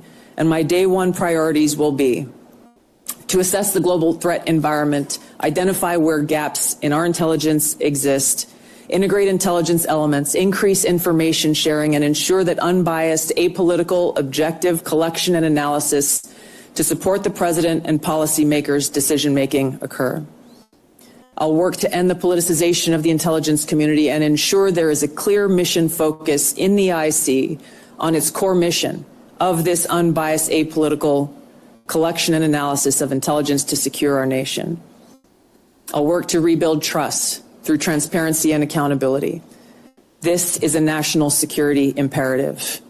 And I'll work to assess and address efficiencies, redundancies, and effectiveness across ODNI to ensure focus of personnel and resources is on our core mission of national security. Now, in my meetings that I've had with many of you, you expressed bipartisan frustration about recent intelligence failures as well as the lack of responsiveness to your requests for information. Whether it's the surprise October 7th Hamas terrorist attack, to the sudden takeover of Syria by Islamist extremists, failures to identify the source of COVID, anomalous health incidents, UAPs, drones, and more. If confirmed, I look forward to working with you to address these issues. Ensuring the safety, security, and freedom of the American people is a mandate of leadership that rises above partisan politics. If confirmed, my commitment to the President, to you, and to the American people is this: I will do my very best to find the truth, no matter where it leads, and share that truth with President Trump, his advisors, and you in Congress, providing you with that unbiased, timely, and accurate intelligence as you make the tough decisions that'll impact the safety, security, and freedom of the American people. Now, before I close, I want to warn the American people who are watching at home. You may hear lies and smears in this hearing that'll challenge my loyalty to and my love for our country.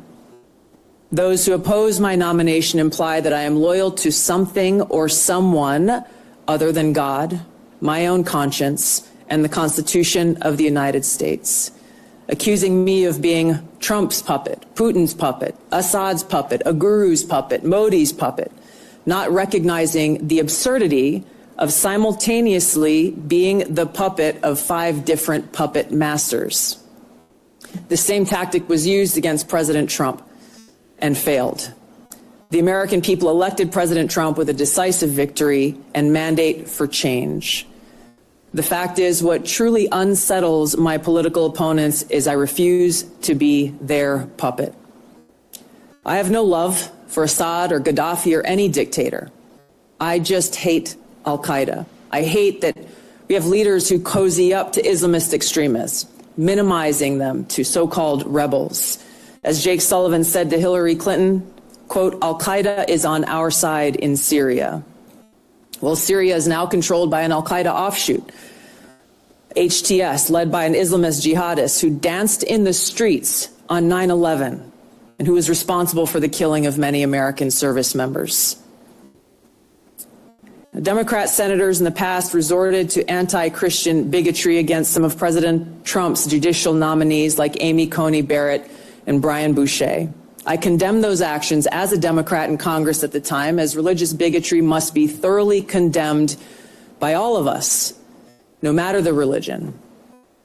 Unfortunately, there are some Democrat senators who still don't understand the principle of freedom of religion and Article 6 of the Constitution. Quote, no religious test shall ever be required as a qualification to any office or public trust under the United States. Unfortunately, they're once again using the religious bigotry card, but this time trying to foment religious bigotry against Hindus and Hinduism. If anyone is sincerely interested in knowing more about my own personal spiritual path of Hinduism, I welcome you to go to my account on X, where I'll share more on this topic. So she went, as you just heard, for about 9 minutes. And something very, very, very important happened during that 9 or 10 minute opening statement. And you probably missed it. You probably didn't really hone in on the significance of what she did. And I'll look in the chat to see if you guys get it, because at that point, I was like, she's in. It's over. You don't even need to see the rest of it. Well, Barry, and I'm pretty sure, based on how quick that hearing went, a lot of them realized it too, like, yeah, there's nothing we can do.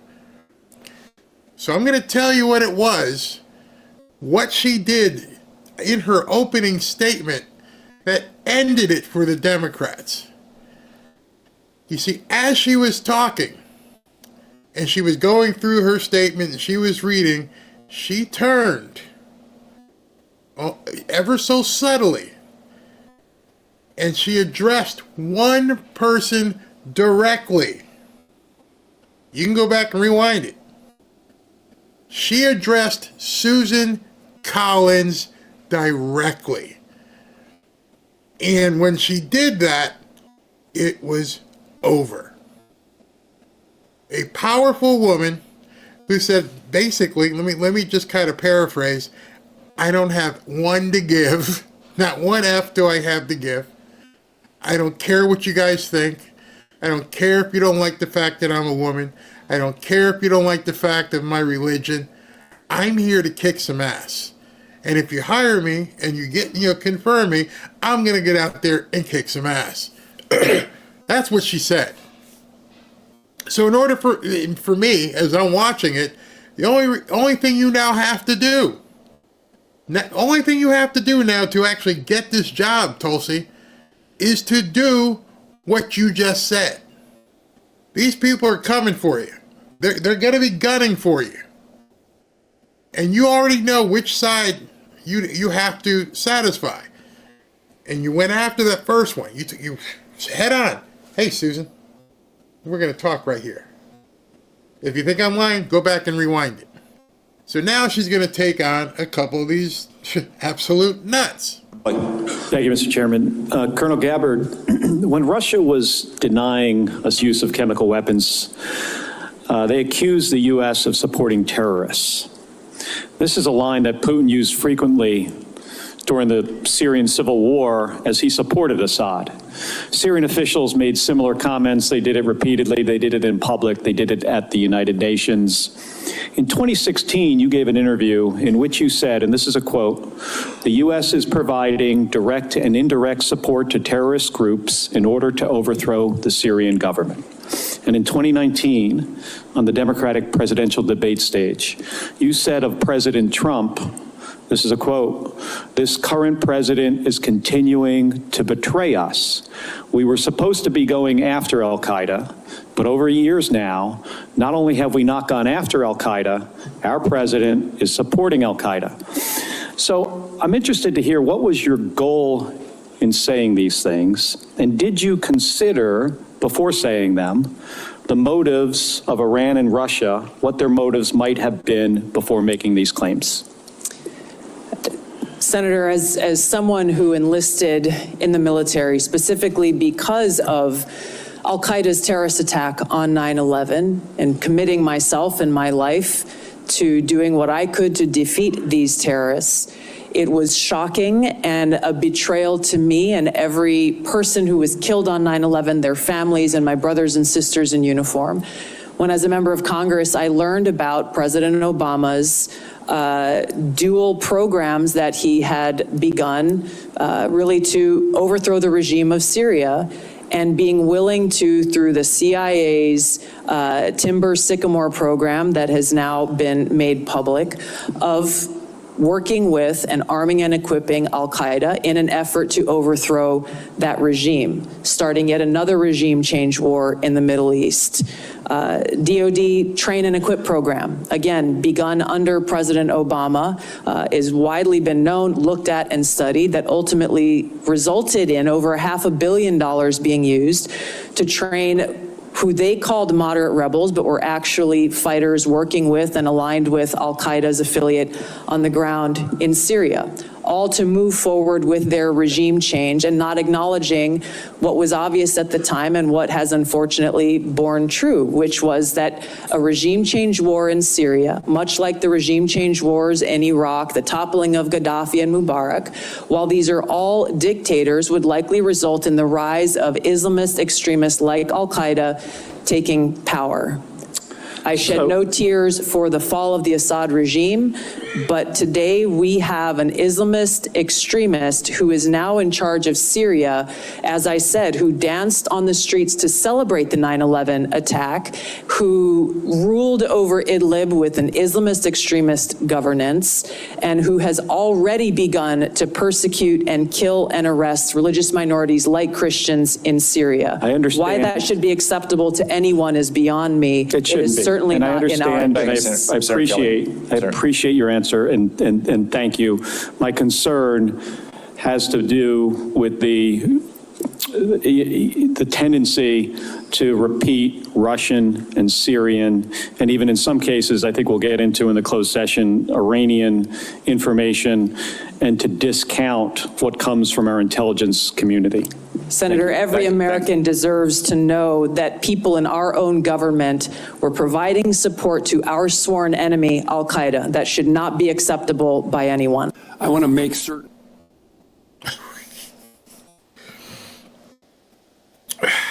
Okay, so you heard what she said there. He didn't expect her to say that. He wasn't ready for that. And she dropped the bombshell right in his lap. Because she was talking about him. And all these people who supported doing these different things and getting chummy with our enemy. And so she eviscerated him. And I'm thinking to myself, she did it with such calm and such demeanor and such words that some people may have missed that. It looked like it was an ordinary exchange, but what she was saying is, you people caused a bunch of this.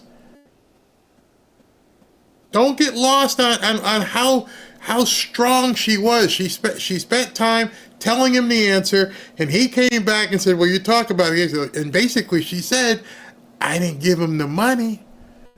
I didn't chum up to them like you did. And I'm like, oh, go ahead, girl. Now remember, she's never going to get Mark Kelly's vote. I don't care what Mark Kelly says. It's the other people on our side who have to be sitting back and going, oh, you got it like that. You really got it like that. Yeah, I got it like that. Yeah, let's see what she says to this guy. That in no way does Russia get a pass in either your mind or your heart, or in any policy recommendation you would make or not make. Senator, I'm offended by the question because my sole focus, commitment, and responsibility is about our own nation, our own security, and the interests of the American people. In carrying out the responsibilities of the Director of National Intelligence, if confirmed, no country, group, or individual will get a pass in my fulfilling that responsibility of providing that full intelligence picture so that you all can make the best informed policy decisions for the safety, security, and freedom of the American people. You have my commitment to be completely objective, unbiased, and apolitical, and I hope you understand my commitment to our country's interest. So she told a guy to his face, you offend me. You offend me with what you just said. And so as this thing began to morph, and the Democrats could see it was slipping away. I don't know what some of you saw, but just like with Bernie talking about the millions and the black lady who said, I defer my time, what you're going to see here with Michael Bennett is when I get you off your game and I get you pissed off, I know I got you. And so right now, and this is why, I mean, I could have played the entirety of the 2-hour thing, but it wasn't needed because they retreated. And I'm going to prove to you that they retreated. Believe, as the chairman of this committee believes, as the vast majority of members of our intelligence agencies believe, that Edward Snowden was a traitor to the United States of America. Senator, if confirmed as Director of National Intelligence, I will work with you. Okay, so what he's doing here, it's a technique that losers use. You ask a question, and then you refuse to let the person answer. Because the answer to the question makes them the winner. And so it's like, have you done this? Blah, blah, blah, blah. And you just keep talking, and you think you're beating her up, but you're looking like a moron because you're not letting her talk. You don't even want to hear her answer because you've been watching this hearing, and you can see the tide turned.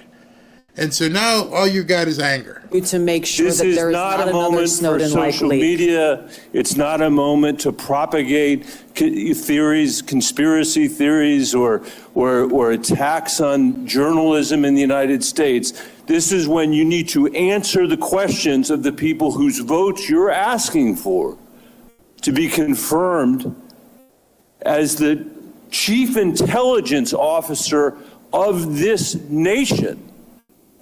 As my colleague said, this is not about you. It's about the people that serve the intelligence agencies of the United States. Is Edward Snowden a traitor to the United States of America? That is not a hard question to answer when the stakes are this high. Senator, as someone who has... See? She waited for him to pause. Is Edward Snowden a traitor to this country? And he stopped. And then she got ready to answer, and he screamed back at her again. He screamed right at her again. Yes or no, is Edward Snowden a traitor to the United States of America? As someone who has worn our uniform in combat, I understand how critical our national security Apparently is. you don't. Apparently you don't. Let me ask you. So some of you are like, Barry, is there more? Not that I care to see. I saw her take care of business right there. I saw her eviscerate this guy to the point where he didn't even want her to talk. And there's something he said in that exchange, which as you watched it, I'm going to say it, and you need to key in on it. When he said, as someone who's here to try to get our votes, no, she's not. And so when Aaron said it, the Snowden thing beat her up, she's not there to get his vote. She's never going to get his vote. That guy is never going to vote for her. Mark Kelly is never going to vote for her. Everybody on that side of the aisle is not going to vote for her. And we're talking about the committee. She may get some Democrat votes when it goes out of committee. But on the committee, it's going to be straight partisan line. That's it. It's going to be whatever, how many people sit on that committee, it's going to be boom and boom until they take it to the full Senate. She did her job. Want me to prove it to you? Want me to prove it to you? I'm going to prove it to you right now, because I know some people are like, oh, Barry, we should watch the whole thing and blah, blah, blah, blah, blah, blah. I thought this was funny. Democrat senators oppose diversity for one day. That's how bad it was. People were laughing at them. But I'm going to prove it to you why she won. You ready? And this is at 7 o'clock right before we came on. Remember what I said. She wasn't talking to Michael Bennett. Doesn't matter what he says. She wasn't talking to Mark Kelly and all the other nuts on the left. She won because of this. Breaking. Senator Susan Collins is positive about Tulsi Gabbard's confirmation hearing. I was happy with her responses, including the question of whether she would recommend a pardon of Edward Snowden, and she clearly said no. Those of you may who still be hung up because she was getting beat up by Democrats, I told you, you got to learn how to win. We're going to win so much, you may even get tired of winning, and you'll say, please, please, it's too much winning. We can't take it anymore. Mr. President, it's too much. And I'll say, no, it isn't. We have to keep winning. We have to win more. We're going to win more. Anything can happen between now and Tuesday or Wednesday when they vote. Anything can happen. I understand it. Susan Collins can wake up and not feel good and vote against her. But the two out of three people who were iffy did their jobs. They did their jobs. RFK Jr. and Tulsi Gabbard somehow were able to get Susan Collins to go, yeah, I'm good with this. That's it. Game over. Game, set, match, win. I don't care what the Democrats have to say. You shouldn't care what the Democrats have to say, because they were never going to vote for her. I don't care if they called her a homeless whatever. If they said she doesn't look good, your hair thing looks stupid, and you're a Hindu, it doesn't matter. 53 to 47. 53 to 47. The Democrats can't win. Period. Go ahead and put a period there. Understand, the Democrats can't win. The only thing that can happen is some of the Republicans jump ship. And she just got the lifeline. And RFK Jr. just got the lifeline. That's what you need to be concentrating on. That's where your focus is. I don't care what Chuck Schumer thinks. You're worried about the wrong thing. She's got an audience of 3 people. They could scream and bitch and moan and blah, blah, blah, and I'm never going to vote for her. You never were going to vote for her. Her audience is these 3 people, these 3 or 4 people. That's it. And so in that regard, as you know right now, you haven't seen this too many times. You haven't seen Susan Collins come out and go, yeah, I'm pretty good. I'm in a good spot here with her. Really? You didn't say that about so-and-so. And then you also said it about RFK. And so that's why these people are sitting back and they're like, yeah, this looks pretty good. This looks pretty good. She's 2 for 2. RFK, he answered my questions. RFK looks to be super, super likely. Same thing. Susan Collins looks good. You have to learn to win. I'm not going to score over here. This isn't what I'm about. So as you watched that 2-hour hearing, it's pretty much, I mean, it's all over the place. It's everything. I'm just scrolling. Good sign. Okay, if you want to see this, it's everywhere.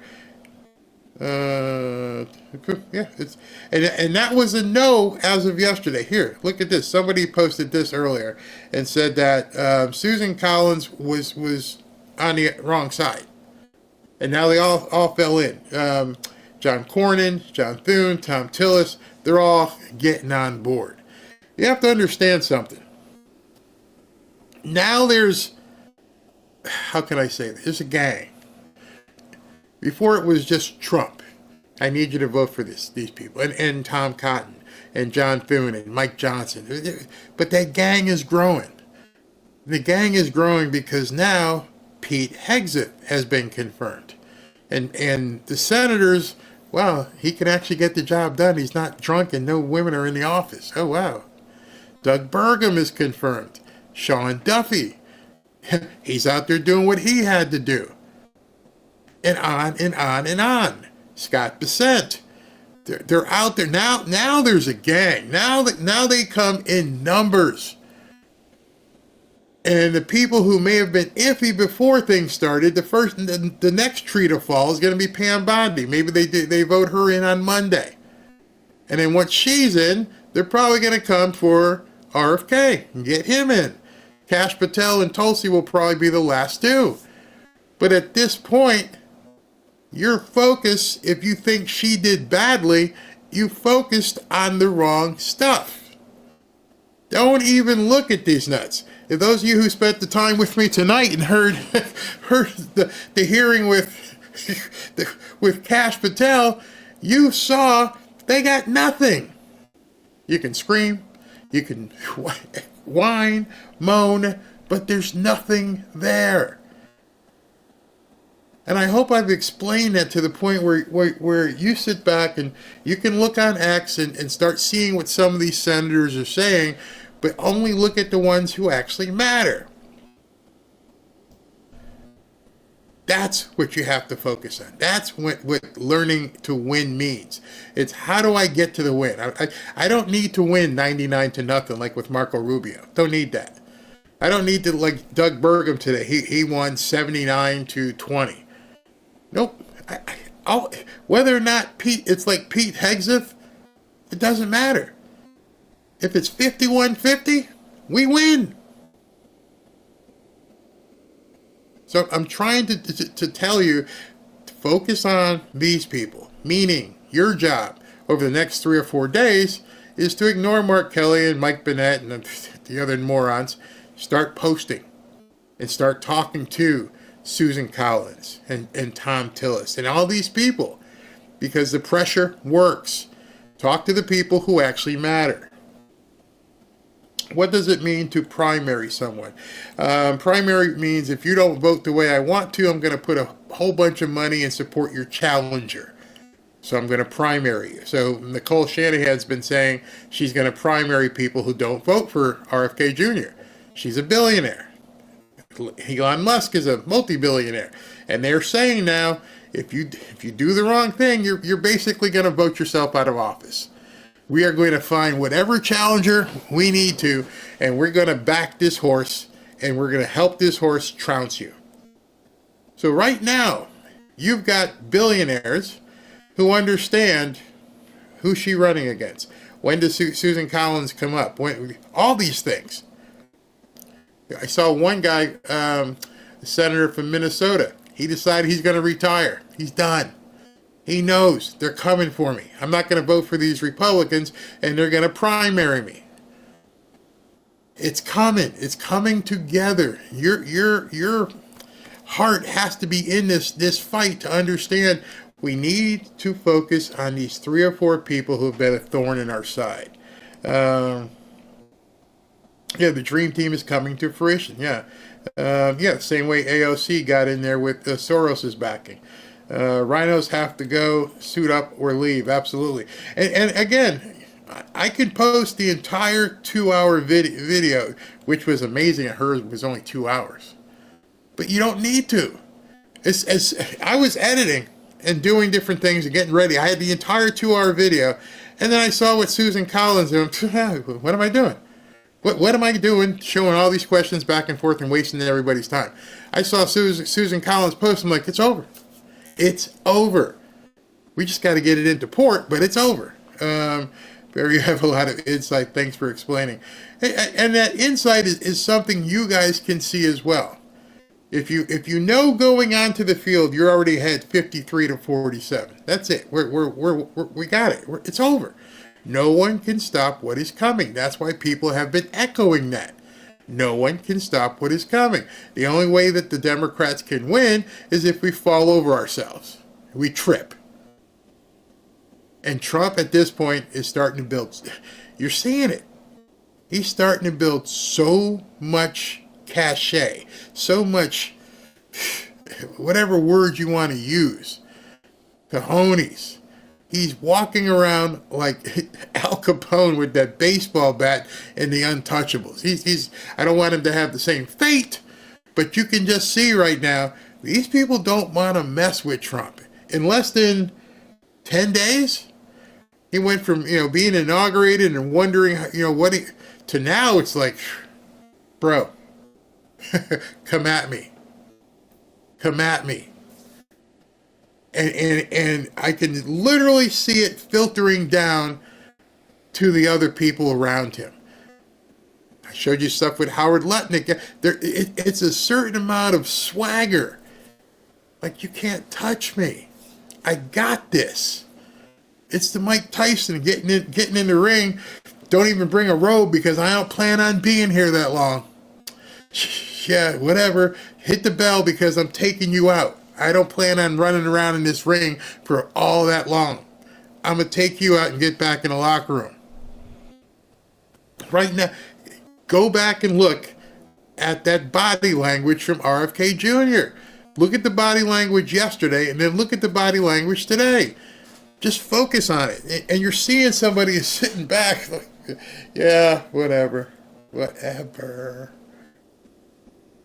Many of you, like me, have had, run-ins with our spouses, and you got to pay attention. You have to sit up. If Robin was talking to me and she wasn't happy because I did something, I can't sit back and go, yeah, whatever, what? That's what you're seeing. Tulsi wasn't that bad, but she looked and talked to Susan Collins, and then Susan Collins respected that. Oh, that's your swagger, huh? Yeah, that's my swagger. Play we're winning so much. It makes total sense why they did not want Donald Trump to win. Yeah. They knew going in, this guy, because of who he is, was going to take no poop. I ain't taking nothing from you people. And now you went and turned me into a basically walking superhero because you shot me. And I want every single one of you to put yourself in the place or his shoes moving forward. And understand, you tried to take my family's business. You tried to take my business. You tried to hurt everybody in my orbit. You tried to put everybody I knew in jail. You tried to do everything to me. Then you tried to kill me. And now you want to act nice? I understand many of us are Christians and, that whole look the other cheek type thing. But there comes a point where you get in that money temple and just, we could talk after I get done what I got to get done here. And that's pretty much what he did. I'm shutting off everything. I'm firing everybody. He's going scorched earth. Completely scorched earth. And I'm seeing it with the people he is surrounding himself with. Just watch. They don't look timid. These people look like, you saw Kash Patel today. If you want to. You guys even laughed. Just do what you got to do. I mean, it was like 2 or 3 times he just laughed in their faces, which is basically, screw you. You saw it. You guys were laughing about it. And I'm thinking to myself, oh, he doesn't have a worry in the world, does he? Nope. How can you talk to a senator that way? Because I don't care what you think. We need to be that way. We need to be that way wherever we walk. If you see someone who's like, oh, Trump sucks. Yeah, whatever. Yeah, screw you. You get a troll in here. Yeah, go away. We don't care anymore. We know what the prize is. What the prize is right now is the boss says, we're going scorched earth. We are taking this country back, and we don't care what you think unless you get on board. No more 95 different things like Elon said. You're this one or you're that one. That's it. Panama, and you can see in the negotiations. He's sending Tom Homan up to Canada tomorrow. Why are you sending Tom Homan? Because he knows what he wants. He's not going to tell us. But you can bet what he's saying is, you want money? You want to do business? You see what we just did to your currency? I don't think you guys are paying attention to all this. I'm going to go into a meeting tomorrow, and I'm going to meet with you. And when I meet with you, I'm going to say, bro, you want some of this? Because that's all it took is for him to say it. Didn't even do it yet. Oh, I ain't doing it yet. I got 48 hours. But just by saying it, I took your economy into the toilet. Think about that kind of chutzpah. And so that's why when I was watching that hearing, I didn't need to see all these screaming banshees. When I saw that she put that out there, I was like, it's over. It's over. Am I being too cocky about it? No. I think there's talks going on. I think there's deals being made to get these people in line. But it's happening. It's happening. Yeah, you're in or you're out. Homie not playing. He is not playing. And it's so weird because once I come in here and I start cutting videos and looking at things and I'm like, it's 7, 8 o'clock, it's 9 o'clock at night. And I'm refreshing right now and I'm like, let's see, did he do anything else? Yep. They can't keep up. Let me show this to you. Okay, so the man, he's not giving these people any quarter. And because he's not, you shouldn't. All right, this was posted an hour ago at 8:27 p.m., an hour ago. The idea that the BRICS countries are trying to move away from the dollar while we stand by and watch is over. You see the swagger? Oh no, we're going to have to negotiate with these people. We need to see if we can. It's over. Bye-bye, done. It's over. We are going to require a commitment from these seemingly hostile countries that they will neither create a new BRICS currency nor back any other currency to replace the mighty US dollar, or, I'm coming for you, they will face 100% tariffs and should expect to say goodbye to selling in the wonderful United States economy. They can go find another sucker nation. There is no chance that BRICS will replace the U.S. dollar in international trade or anywhere else, and any country that tries should say hello to tariffs and goodbye to America. Listen to how he's talking. When have you heard a politician say stuff like, it's over, suckers? Sucker nations? They can go find somebody else. I'm not being facetious when I'm trying to underscore to you that this man knows what he's doing. And he's letting the world know, I suffer no fools. If you don't do what I want, I'm trashing you. To me, that's all about this. We're going to win so much, you may even get tired of winning. And you'll say, please, please, it's too much winning. We can't take it anymore. Mr. President, It's too much. And I'll say, no, it isn't. We have to keep winning. We have to win more. We're going to win more. And I understand 100% what's going on with many of you. You're not used to this. That's why I keep saying you have to learn how to win. You're not used to this. See, I grew up in an athletic background. I grew up with swagger. I grew up in a football. I grew up with, we're going to try our best to just stomp on your face. A lot of people haven't grown up in that environment. They haven't done that in their life experiences, where you're not looking to get by. You're not looking just to say, if I can work my 40 hours and get home, I'll be okay. No. You got to win. And this guy is showing you firsthand what he's doing.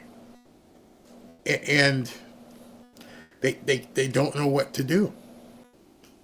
They don't know what to do. And my one concern is a lot of the MAGA supporters don't know what to do. Because when I see comments like, oh, she didn't do well here, I'm like, you're not getting it.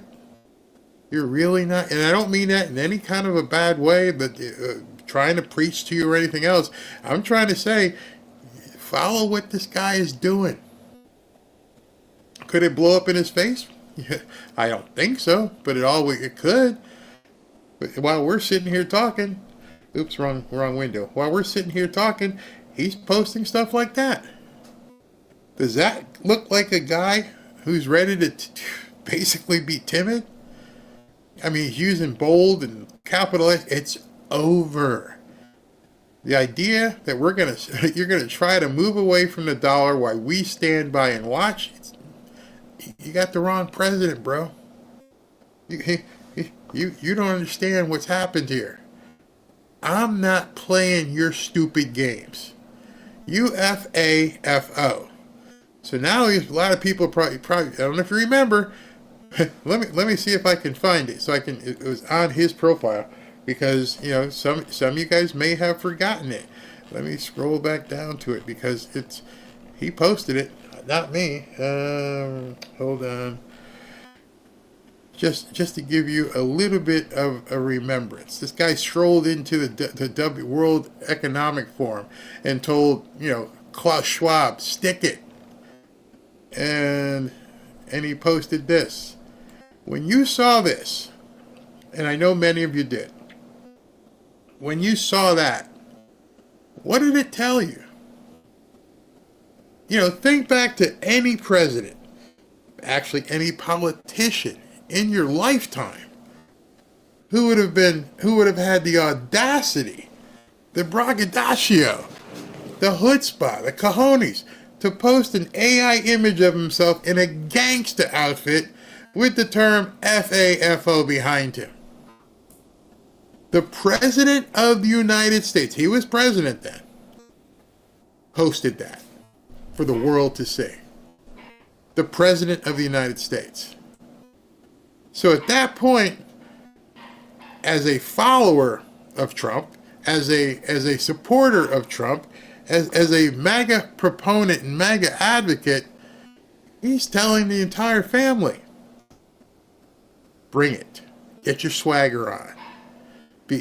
My dog is barking. Get your swagger on. Stop wondering, and she didn't look good and everything else.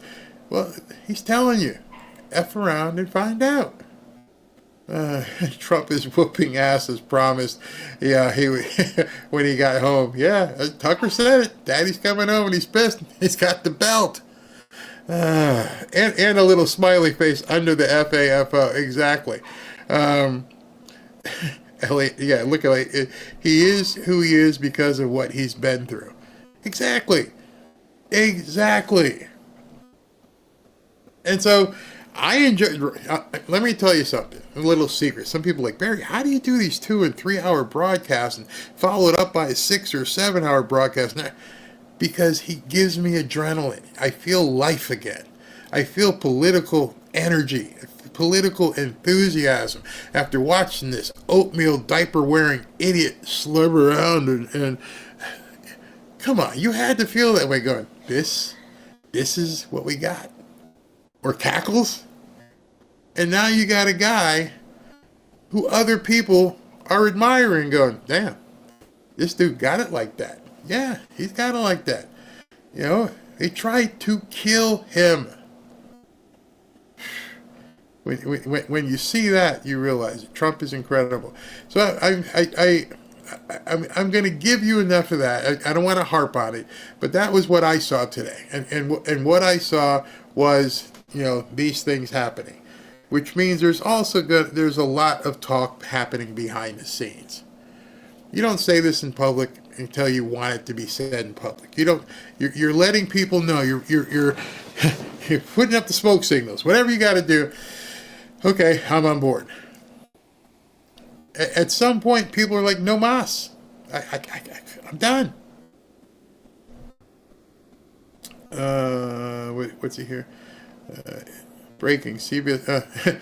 This one, George, who we just interviewed a couple days ago, just posted this an hour ago. Breaking, CBS News is now in settlement talks with President Trump to pay for the election interference they committed when they deceptively edited Kamala Harris's interview to make her look good. Come on, people. Understand what's happening. We're going to win so much, you may even get tired of winning. And you'll say, please, please, it's too much winning. We can't take it anymore. Mr. President, it's too much. And I'll say, no, it isn't. We have to keep winning. We have to win more. We're going to win more. And I just keep refreshing, because while I'm talking to you, news is still happening. George put out something else. Look at this one. Breaking. And this was at 8:45 p.m. a little while ago. The Fifth Circuit just unanimously ruled that the ban on firearms dealers selling handguns to people aged 18, 19, and 20 is unconstitutional. Ultimately, the text of the Second Amendment includes 18 to 20-year-old individuals among the people whose right to keep and bear arms is protected. We are so freaking back. If I keep talking, stuff's going to keep happening. It's giving the Democrats no place to go. It's just everywhere. I mean, I literally could sit here for another 45 minutes and refresh and go to somebody else's page, and then something else happens. It's just over and over and over. And I feel that sometimes people who watch these hearings get let down. Oh, she didn't look good. They were beating her up. And enjoy it. It's a show.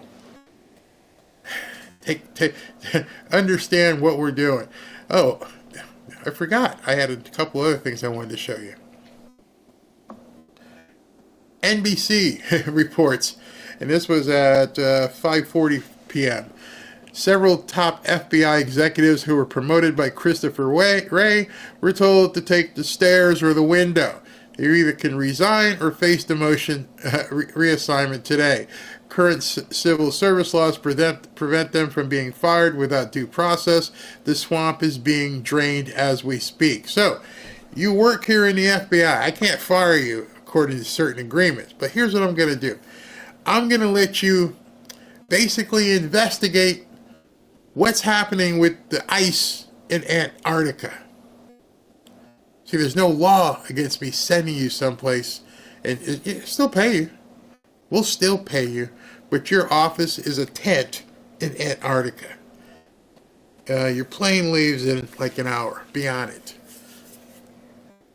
Welcome to the Trump administration. You want to play? We'll play. You want to play? We can play.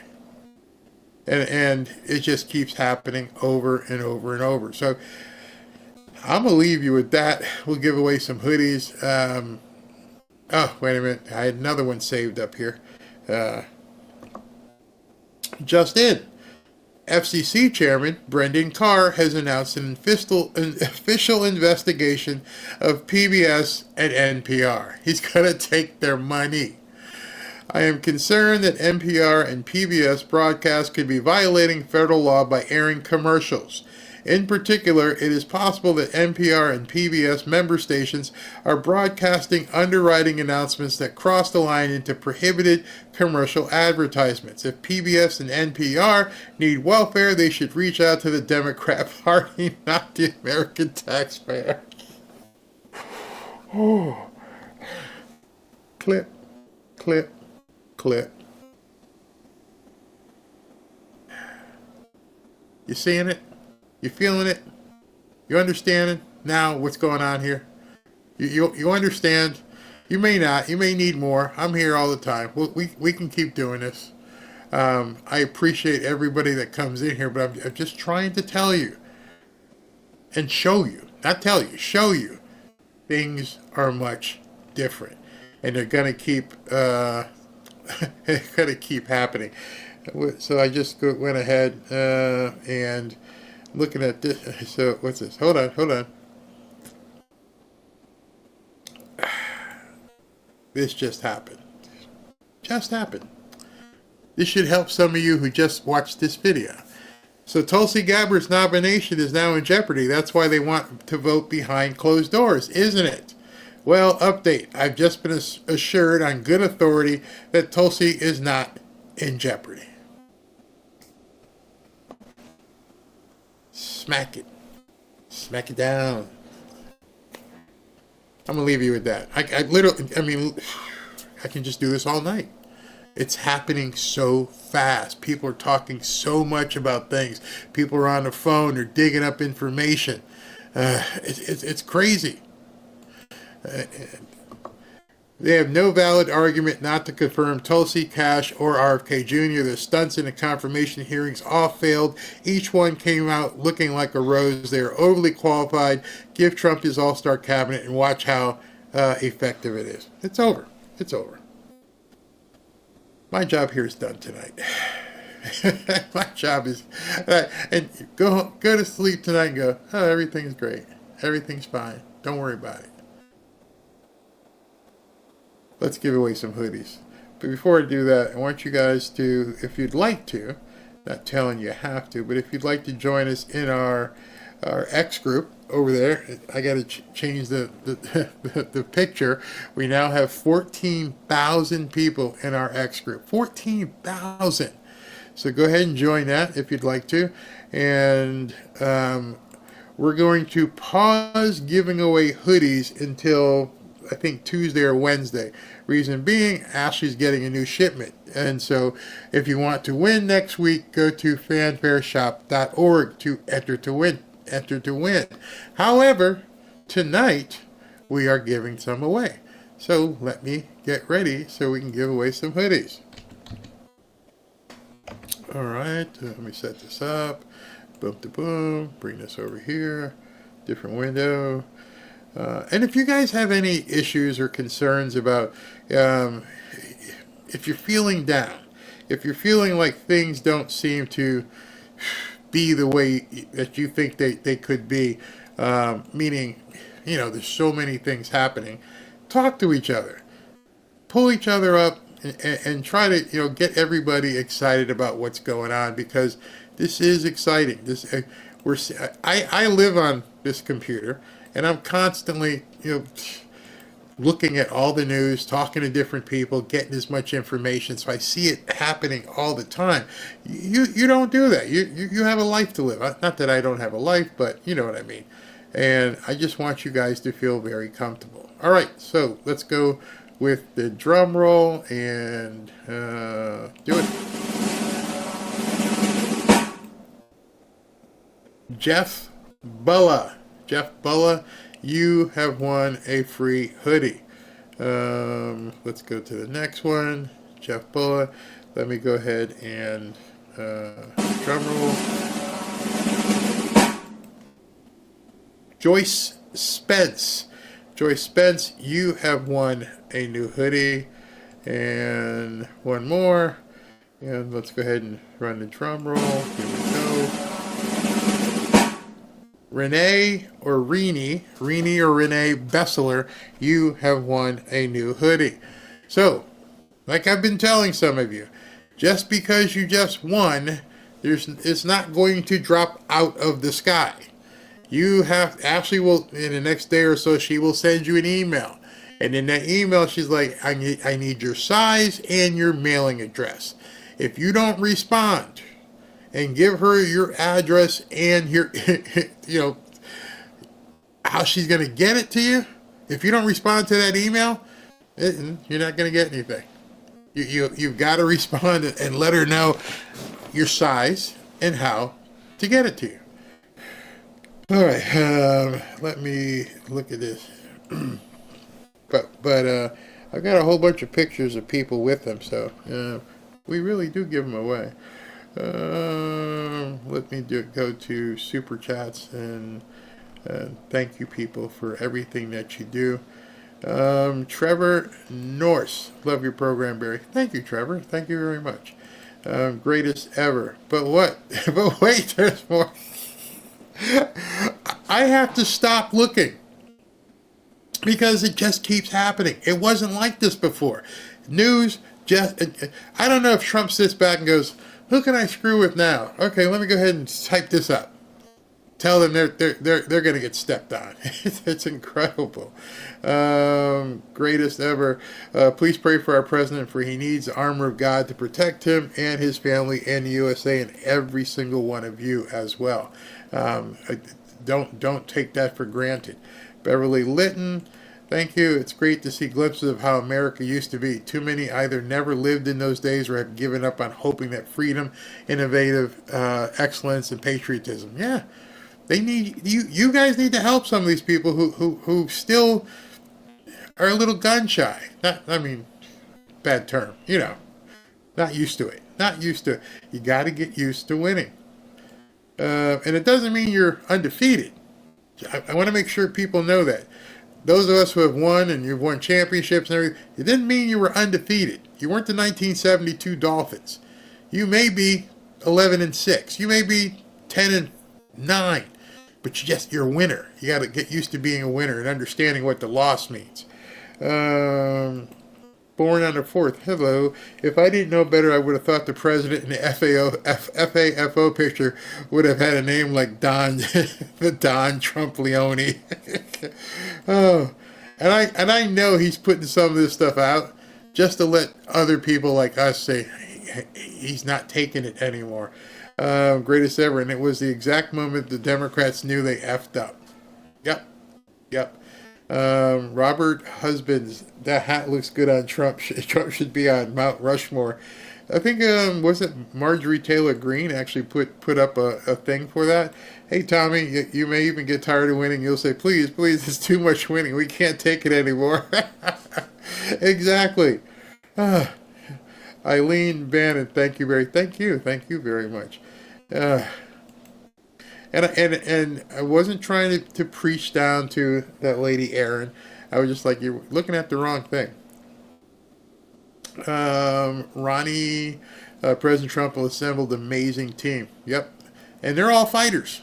You could tell by Tulsi's demeanor. She's a fighter. You watched Kash Patel and the things he was saying to these people. If you want her, it's up to you. Oh gosh, you're doing a great job. Thank you. Captain Danny Barrow, pray for our team. We're winning. Yep, definitely pray for each other.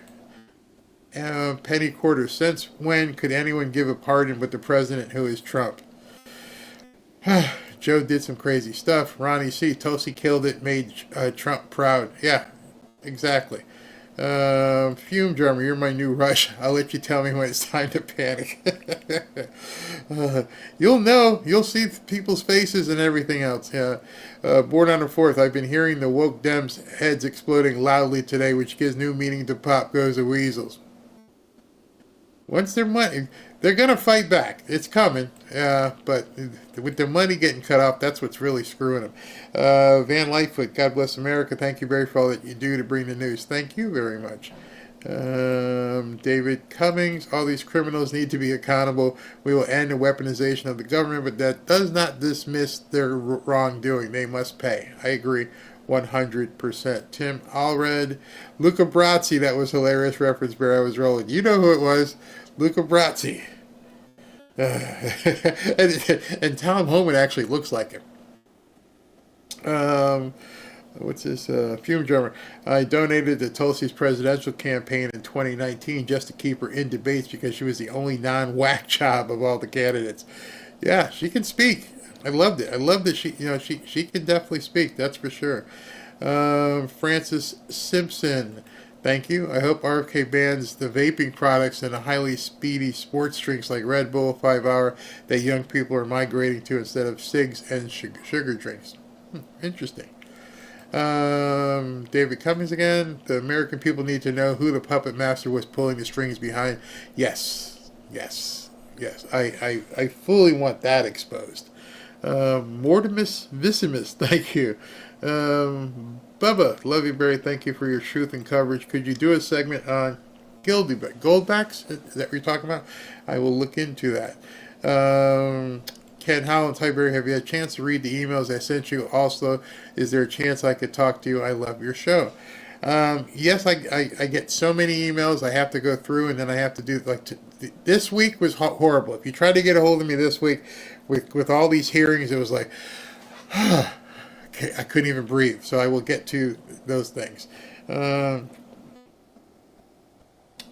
Nathan Hardcastle, if you are confirmed to be part of the White House press pool, what questions will you ask the Trump administration?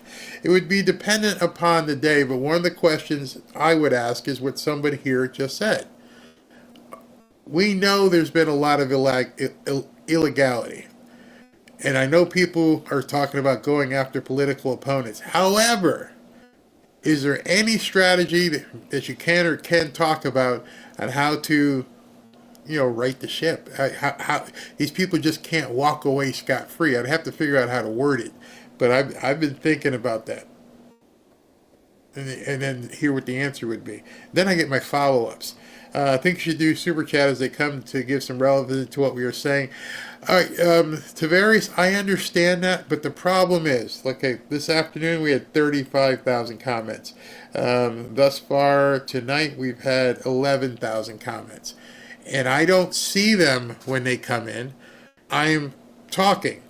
And so they're running, and comments and super chats are coming, but there's no way for me to see them when I'm looking in the camera or producing something here or there. And so that's why I used to try and do it that way, but it became very, very, very hard. I guess I'd have to hire a producer, and we'll figure it out. We're making some changes. Don Connor, Barry, you covering all the news and nailing great interviews, Daily Watcher. Thanks for all the hard work. Have a cookie and show us that dog was. Midas, you want to get on camera? Come here, buddy. Come here. Oh, he's sleeping. Not sleeping. I'm talking to him. I can see his ears flicking because he knows I'm talking about him. Right, Midas? Yeah, he won't get up though. Fume drummer, 25% across the board tariff for Canada might mean that we will be adding a 51st star to our flag, or maybe a little white maple leaf instead of a star. That's where it's starting. He may raise it, make it even higher. That would be absolutely nuts. Somebody said silver was almost up $2 an ounce as well today. Wow. Yeah. Keep an eye on it. Keep an eye on it over the weekend. Watch what happens. Let me see what this is.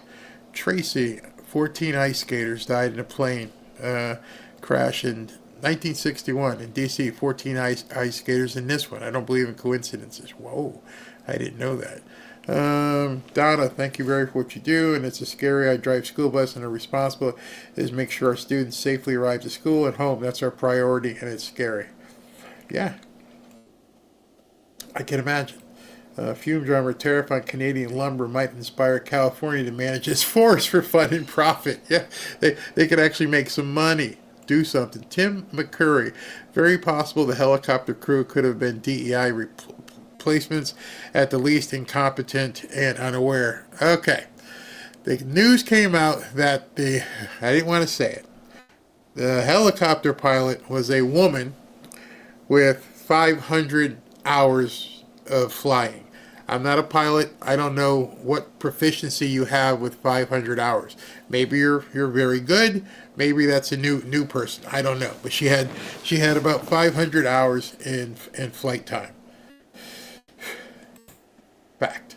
Tommy Ratcliffe, likely the helicopter's fault. ATC gave correct instructions. Copter answers was clear.